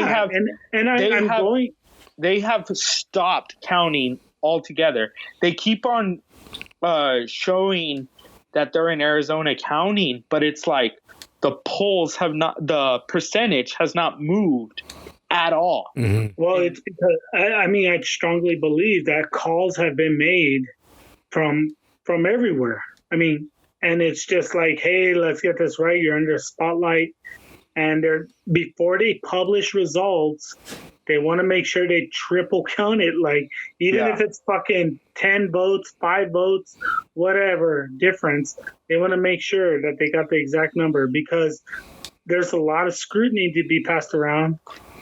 But there's also, like I said, it's just a microscope. So if you could hold out from publishing, and we've already seen that the Trump administration has already sued like 4 states based on the way they handled the election, which there hasn't been proven anything or not even a suspicion of tampering, but they're just suing because it's almost to cover their ass, in the sense it's putting another layer. Like, if we lose, well, let's recount it, I think what really kind of was weird is, like, I think Pennsylvania, they just all together said, we're not counting anymore, we'll start again tomorrow. And it's like, well, no, what do you Anthony, mean? No other state did that. Yeah, a lot of states did that. And you got to understand that these counties that are coming in, let's be honest, the urban counties are mostly Democrat. And you're going to compare a rural county, which has, fucking 5,000 people voting, to a fucking urban county that has 1 million people voting, or plus. Of course, they gotta stop, or even why do they stop? Take longer. But why would you stop? You've been preparing for this for 4 years. They do it in blocks. I think that's what Peter is saying, is like, and that's why I keep on bringing up Arizona. It's easier to count a county that has 1,000 people than a county that has 1 million people. Yeah, but your logic is to stop. Like, you're behind. If you don't have them, if somebody's been counting for if somebody's been counting for 24 hours. But you're gonna make them count for 48 hours? They're not counting it. It's a machine. Hold on. It's a machine. All right, it isn't, Anthony. Hold on. Time out. Anthony, I think what Peter is saying is that the votes that are still out there, there's 20% outstanding vote in this county, that county, whatever. 20% this county, 15% that county. Those have stopped altogether, and it's because the phone calls have been made from Washington to stop counting those. But why? That's what I'm wondering. Why? Wait. Because hold on, Anthony. Because they're delaying the vote from coming in. They're delaying the inevitable. That after that vote that is counted, it's gonna ultimately put what they feel is going to put Biden over the top, because Anthony, did you listen to Trump yesterday? In those remaining counties at 2 a.m. No, hold on. Well, in those remaining counties, like Peter was saying, they're predominantly, they're the absentee, early voting. They're the bigger counties, and they're the more democratic counties that are left. And those counties have stopped, whereas the rural counties, like Peter's saying, they haven't stopped because those are the Trump counties.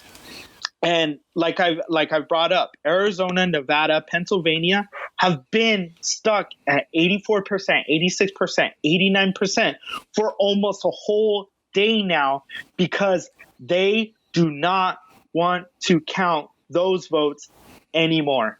They want to stop right there and then, because last night President Trump gave a speech, said he himself said it, that he won, but and that to stop counting votes, that the election is a fraud, and that they need to stop counting votes that are coming in.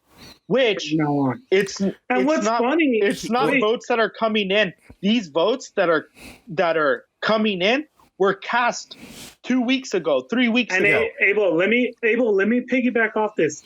What's funny about that is that most those votes that are coming in are coming in later, right? But they were already cast before Election Day. They're coming in later because they were absentee, or they were the mail-in votes. But what's funny is Republicans were the ones that voted down on having those votes counted first, opposed to having them counted last. Exactly. Oh no. Okay. So here's the one thing I not that I want to correct you, Peter, but here's the one thing, that every state is different. So there were times but those states that it's in contention. No. I understand that, but every state is different, and that's what people need to understand. Every state is different. So right now, it's like, why are we still pending?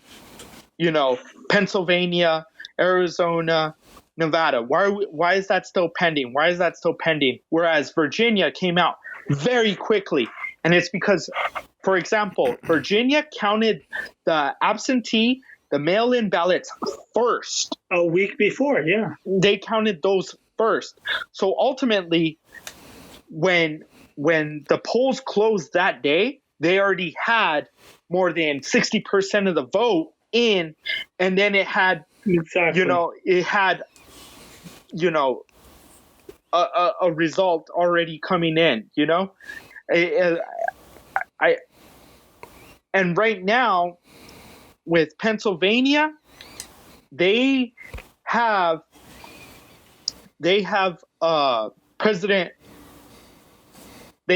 President Trump ahead in Pennsylvania because they counted the day of votes first, not the absentee and the mail-in ballots. President Trump encouraged his turnout, his people that were going out to vote for him. He encouraged them to vote the day of, not to vote early, not to vote absentee, not to vote mail-in, not to vote anything like that. He encouraged all his people to vote the day of. And I think now he's already maxed out. You understand what I'm saying, Anthony? He's already maxed out. I mean, there's still room to grow, but he's already at that point. Now the votes that are left pending are the Democratic votes. Are the absentee, the mail-in, the early votes. And that ultimately is going to start to close. Is it enough to overtake Trump? We don't know. But what the Trump campaign does know, it is going to close the margin. And that's what they're afraid of in states like Pennsylvania, Arizona, and Nevada. So, Abel, would you say this was a plan from the Trump campaign?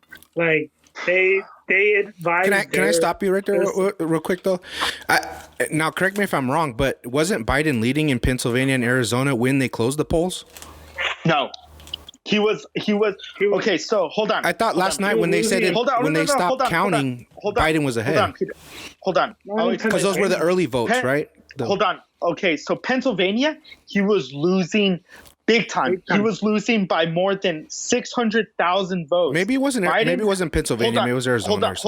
Hold on. 600,000 votes. Right now, Biden has now closed the gap with 89% of the votes still left. 89% of the vote already counted.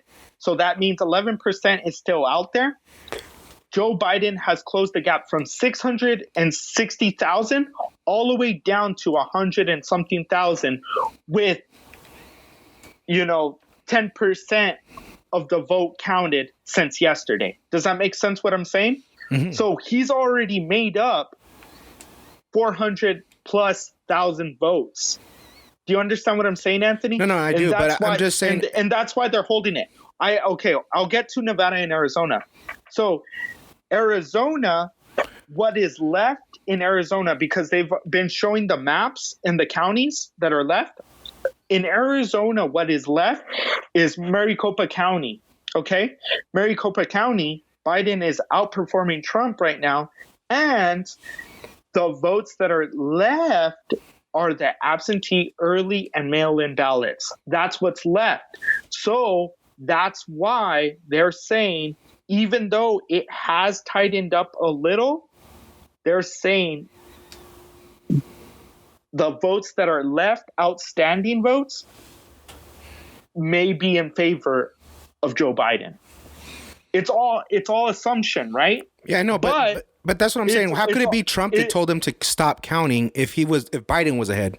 Wouldn't Trump want them to continue counting? No, because he knew he was losing Arizona. But let me explain it one more time, Anthony. That's what. Hold on. Pennsylvania. It was wait, Peter. Michigan. Let me explain it one more time, Anthony. So what is pending? What is pending in Arizona is a Democratic vote. Do you understand what I'm saying? Right, but why would Trump want them to stop counting if he's behind? He didn't need Arizona at the time. He's losing. You need every point. Hold on. He's losing Arizona right now, right? Fox News has already called Arizona for Joe Biden, okay? Mm-hmm. Fox News has already called Arizona for Joe Biden. He got pissed off during his speech and said, I don't know why they're calling. He was mad because they stopped counting. That's why he was mad. I get Anthony's question. No, it's because Anthony's question is why did he say that? But he was being hypocritical when he said stop the vote in Pennsylvania and all that. But he wanted to keep the vote going in Arizona and Nevada. And in the West states, he wanted to keep the vote going. It was on the Northeast states that he wanted to stop it because he was leading.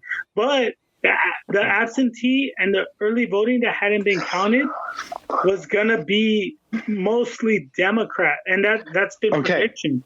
Okay, so on the West, that's why they were calling him a hypocrite. Like, how are you gonna stop a vote on these states? And that's why he only sued Michigan and Wisconsin and Pennsylvania and North Carolina. But he didn't sue Arizona. He didn't sue Nevada because he's still in those races. So last night he gave his speech and he was very upset that Fox News had called Arizona for Joe Biden. He said that they needed to count every single vote in the state of Arizona, that they needed to count, that there was no reason for them to count it. No reason for them to call it. He wanted them to stop counting in Wisconsin, Michigan, Pennsylvania, Georgia, and North Carolina, right? He wanted them to ultimately stop in the Midwest to East Coast. He wanted them to stop. Then they kept on counting. Biden, in the early morning, Biden won Wisconsin, then won Michigan. And now, if Biden wins Arizona and Nevada, he ultimately does not need Pennsylvania. Okay? Yeah. That becomes irrelevant. Even if Trump wins Pennsylvania, that becomes irrelevant.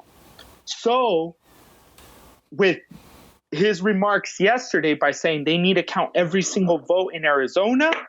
Now Trump has seen the map, how it has gone. He's like, oh shit, we need to stop the counting in Arizona now. We know what he said yesterday, but now he sees that he's in trouble, and the faster they count Arizona is the faster that Joe Biden becomes president-elect, and it's delaying the inevitable. Oh, I believe you. My only problem is, why would you stop counting? Like, your whole objective is to count votes. Why would you stop? That's my thing. It's because he's trying to call everything into question. No, but I'm talking. This is early. This is like early last night, right? Yeah, they were like Pennsylvania was. But how does he have control over who stops counting? He's just gonna call him like, "Oh, you guys stop." He doesn't. That's the thing. Okay, you can't just stop it. He's just trying to do it. Hold on, Anthony. So this is why history is very important for people, and I think people need to understand this. This is why people need to study history. And I'm not saying I'm a scholar or anything, but this is exactly what Anthony, happened. open a history book, damn it. No. That's why it's history. No. But this is that's why it's history. This is it. Listen, this is exactly what happened in Florida. They ultimately stopped. Get another drink for this. They ultimately stopped counting the votes in Florida. They said, we're not going to count anymore, and they shut it down. And it took 36 days to find out who was going to be the president. They stopped counting votes in Florida, and they lawyered up. Each campaign lawyered up. Al Gore lawyered up. George W. Bush lawyered up. And they went to court and they fought. Yeah. And that the hanging chads, and I know what you're talking about. Exactly. And that's what Trump is ultimately doing. He's delaying the inevitable. And like they said, but I just don't. So, I hear what you're saying, so, but it's just like, how does he have control over that? He brings reasonable doubt into everyone. Exactly. He's bringing doubt into. Right now, they showed. I mean, it is a close election. So it is, yeah. He feels it is close. So he feels like oh shit, I'm in trouble. Let me pull the safety net and let me fucking and look, let me take it to the courts now. Let me start calling fraud and ballots. And, exactly. That was going to happen. Whoever wins, if Biden won or Trump won, it was going to. The other team was going to be like, this isn't fair because it's close. Biden. One thing about Biden is he's a pussy, and he wouldn't have done that. I really don't think he would have. His fan base would. His fan base would have exploded. But who gives a fuck about them? I'm just saying. Trump's fan base is going to do the same shit. That's why I said it'd be on both sides, no matter who. No. Hold on. Who won? Anthony, I'm gonna stop you right there. So are you saying the election's fraud? No, I'm not saying it's fraud. I'm just saying, like, I just don't understand. Regardless. Okay.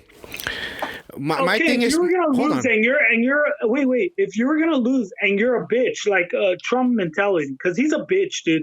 In my mind, he's a bitch. He always blames everyone else for everything that goes wrong. Yeah. So if you're gonna lose and you're a Trump, you're a Trump mentality, and you're gonna lose, you want to blame someone. What's the first thing you're gonna do when you lose? You're gonna blame the reason you lost is because it was the refs. It was the refs. It was the refs' fault. So who are the refs? Who are the refs in this situation? People counting the votes. Why would you stop? Why would you stop counting? Because he's winning in those key states. But that shouldn't be. They shouldn't be able to do that. They shouldn't. They shouldn't say it's too close. Stop counting. Well, that's the whole thing. But they stopped counting before Trump even went out and said anything. Because they gotta have countermeasures. They gotta have. Okay, well, let's prove this motherfucker wrong. We gotta make sure we're fucking crossing our eyes or dotting our eyes. But the way you do that is by counting all the votes. You can't cross your T's and dot your I's halfway through. Like, but you either do that from the beginning or at the end. It's not halfway through. That's what you're saying. Is that it's not halfway through? Like half these ballots were already cast, and then all the ballots were cast. They're just okay. Waiting to count them. A new batch has come in. And Anthony, hold on. So right now they just showed in Arizona that there are Trump protesters outside the doors. Oh, I believe it. Oh, hold on. They're outside the doors of where they're counting the votes. They're outside the doors protesting, like if they want to get into the building. This is exactly what happened going back 20 years ago to the year 2000 when Gore and Bush, they had protesters that were right outside, and they were predominantly Bush protesters. And see, this is the problem.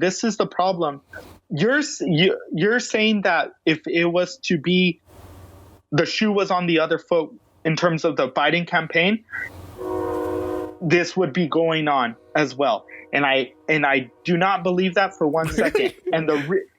Hold on. And the reason is, I don't like, because they asked this question during the debate. I think they've been doing that this whole time. No, whole pandemic. No, the riots and everything. Those are his fan base. Yeah, but that was for something else. Yeah, that was. See that you're trying to branch. It's like hand in hand. No, you're trying to. Okay, if somebody gets killed from police brutality. No, I'm just saying the people that are voting for Biden were at those rallies, right? No, you're trying to.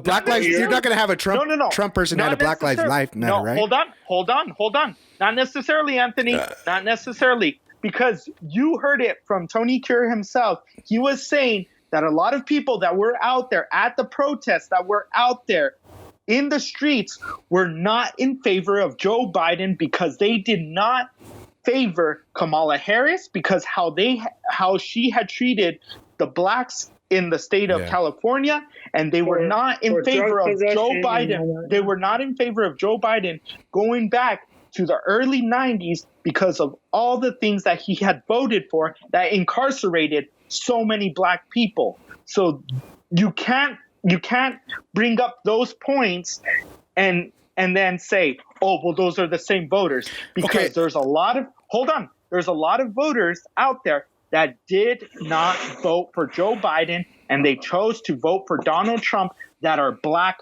voters. Look at the statistics. Look at the statistics, and they're black voters that have moved from the Democratic Party. They moved to the Republican Party in favor of Donald Trump because they were not in favor of Joe Biden. They were not.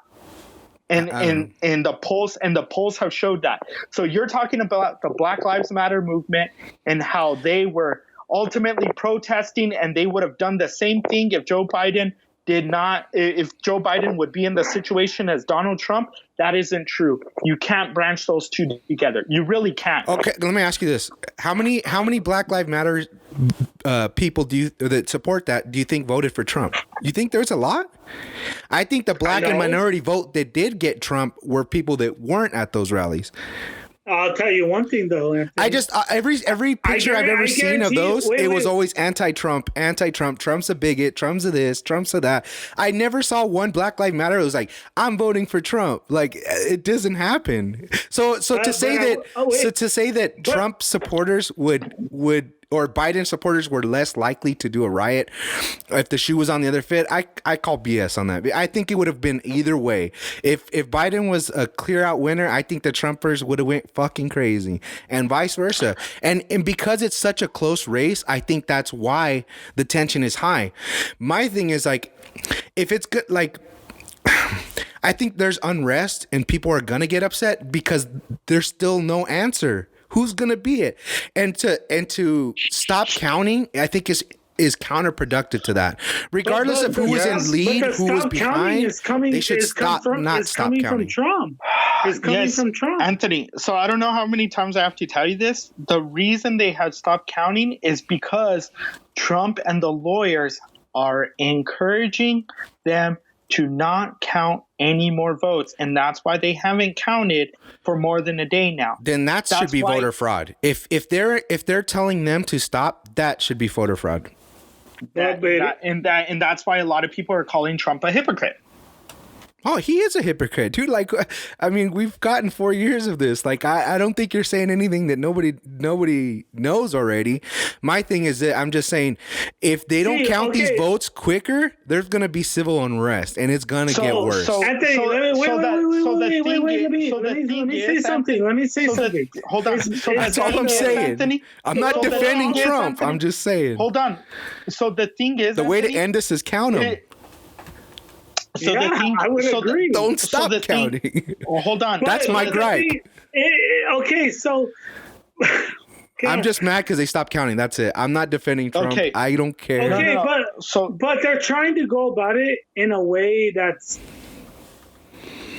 My thing is when you stop it, it makes people wonder. Well, why are they stopping? Well, what? There must be something going on. There must be why. It feeds into the agenda. Yes, if you nip it in the butt and just count the votes, these are the votes. These are the votes. That's the end of the story. But I would also say that those votes that are coming in from bigger counties. That takes a lot more time. Yeah, but you've had 4 years to prepare. Like they're showing Arizona right there. But they're counting actively. Yeah, it's not like they're just fucking. But they stopped. They shut down. Okay. No, and they locked up the ballots for the next day. You know what? You should have saw the press conference of the guy from Fulton County, from Georgia, and he said that they'll release a report after they counted 140 votes. They were at 106,000 votes. They needed to get 140 to release the next release of the update, I guess, of votes on that. But it's because they don't do it just every time a vote is counted. It's not like the fucking ticker goes up. You know what I mean? No, yeah. But there's still piles of them. Yes, but it takes time. He said there's only 5 machines. No, I get that.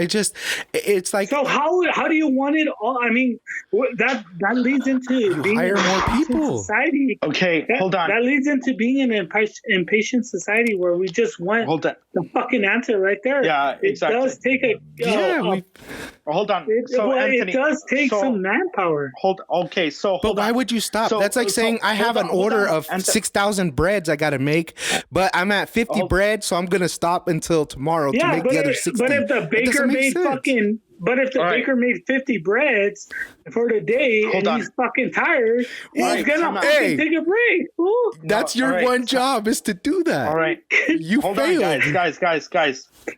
So this is bullshit. You failed. All right, so you can't count to 10. All right, so what you guys need to understand too is they can't count more than 100. That's why Pennsylvania and Arizona. Hold on. So what you guys need to understand is those votes could also have been accounted for, even though it has been on a standstill. Those votes have been accounted for, but they're doing a check. And they were walking up. 2 votes. So they were doing a check every time they come up to something that may be in question. Right. They raise their. Those are understandable. Hold on. They raise their hand. They raise a red flag. Then a person from the Republican Party, a person from the Democratic Party, and an unbiased person there comes like a supervisor, and they all look at the vote together. And they decide if it's either good or if it's not. And that's why my reenactment. And that's why there's no fraud involved, dude. No, I totally understand the ones that are in question. But if you have a pile of them waiting, why would you wait longer? It's like if you're cleaning your room. Like I have a pile of laundry, but I don't have anything to wear, so I'll just not wear anything tonight. Like that doesn't make sense. Use that example. Anthony, listen, hold on. Let me listen to what I'm saying. So, like Peter was saying earlier, they do the count one time. Okay, we got this. They do it a second time. We got this. They do it a third time, fourth time. Yeah, they're checking from home over and over and over and over. They're continuing to check every single. They're recounting those votes 3 or 4 different times because they do not want to make a mistake. They do not want to make a mistake because at the end of the day, that's why they're encouraging patience, because at the end of the day, it would look worse for them to say, this is the outcome, And then later on, it is not. That would be the worst black eye, and it would show democracy has failed in the United States. And that's what they don't want. So who's going to win? Biden. Starting now, Anthony. Biden's going to win. Abel, who's going to win? All right. I think Biden wins. I think he wins too. I just don't get the idea of stopping count. I think nobody wins. Nancy Pelosi How can fucking McDonald's be open 24 but the poll isn't? What the fuck? Something ain't right there. All right. Let's do fantasy football. Here's the thing. I work more than anybody. You know that. And I would have stayed there all night counting. I'm going to leave you with this. Trump is pulling the ultimate little kid move. When you're playing, hold on. He's pulling the ultimate little kid move. When you're playing a video game and you're about to win, and then he goes over there and turns off the game. That's exactly what Trump just did. He's losing. He's losing 35-0 in Madden, and it's the fourth quarter with 1 minute left. Does that surprise you? And then he goes over there and turns it off. I know. That's what I'm saying. I didn't lose. That didn't surprise me. I knew this was going to happen. Football before we leave. Somebody that could accept losing is me, because I'm in last place now. I won. All right, going into week 8 on the fantasy football. Oh, I don't have your music loaded up. Sorry. Oh yeah, I know. I was waiting for the coast to coast. Coast to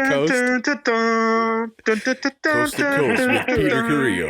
And going into week 9, week 8 was a roller coaster for the Middles Open cast as Anthony defeated Peter 97.42 to 79.56. Tyreek Hill was his top performer along with Connor and Jackson. Dallas defense tried to pull in, but they suck and they lost to the fucking Eagles. God damn it. And then Pat pulled away from Abel with 155.84 to 142.34. Mahomes is just a beast.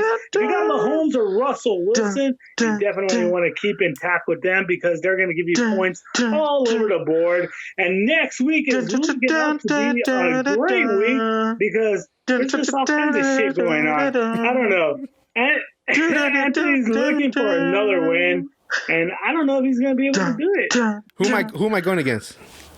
I don't know. I clicked the wrong goddamn thing. Damn. I fucked up the thing. Anthony's going against Abel, and Abel is looking for Russell Wilson to give him all the points in the world. But Deshaun Watson and Connor are looking to disturb Abel there. I can't even go. It was fucking loud. Anyway, the background music's supposed to be quieter than the guy talking. I know. He's louder than me. Fuck. That sounds too sexual now. Anyways, hey. All right, well, let's get out of here like the polls did. Let's close this place. Let's close the polls. I'm in last place. We'll finish tomorrow. You know what I was just thinking? Ramito's going to tell his crew to listen to the podcast, and they're going to listen to the last part, and they're going to be like, what the fuck is this? This is the worst fucking podcast, the worst election analyst ever. This is stupid. All right, guys, I'm out. All right. Fuck you guys. All right, I want to say thank you to Pat for joining us for 15 minutes of the show. That was awesome. Thank you very much. Well, you only allowed him to have 2 questions, Abel. Yeah. Hey, man, it wasn't me. Ramito was talking. Ramito was on a roll. I wasn't going to stop him. That's Pat's problem. But anyways, I want to thank Ramito Galvan for being on the show. Yes. You can check him out. He has the Paranormal Research Investigators on YouTube, I believe. He also has a Facebook page. And he's a really cool guy, very knowledgeable in history and all sorts of things. Peter said he was really funny. We want to get him in studio, and potentially we want to have him with us while we do a paranormal investigation that we conduct. And I think we should do it. Find Ghost Girl, find La Llorona, find Charlie's demon, whoever it is. We want to go out there and find it. Hopefully none of us get scratched, and hopefully none of us bring it home. Guys, it was an awesome show. Paranormal Activity. I don't know what you want to call it. This was The Middle's Open. Trying to do a motherfucking podcast in here, shit.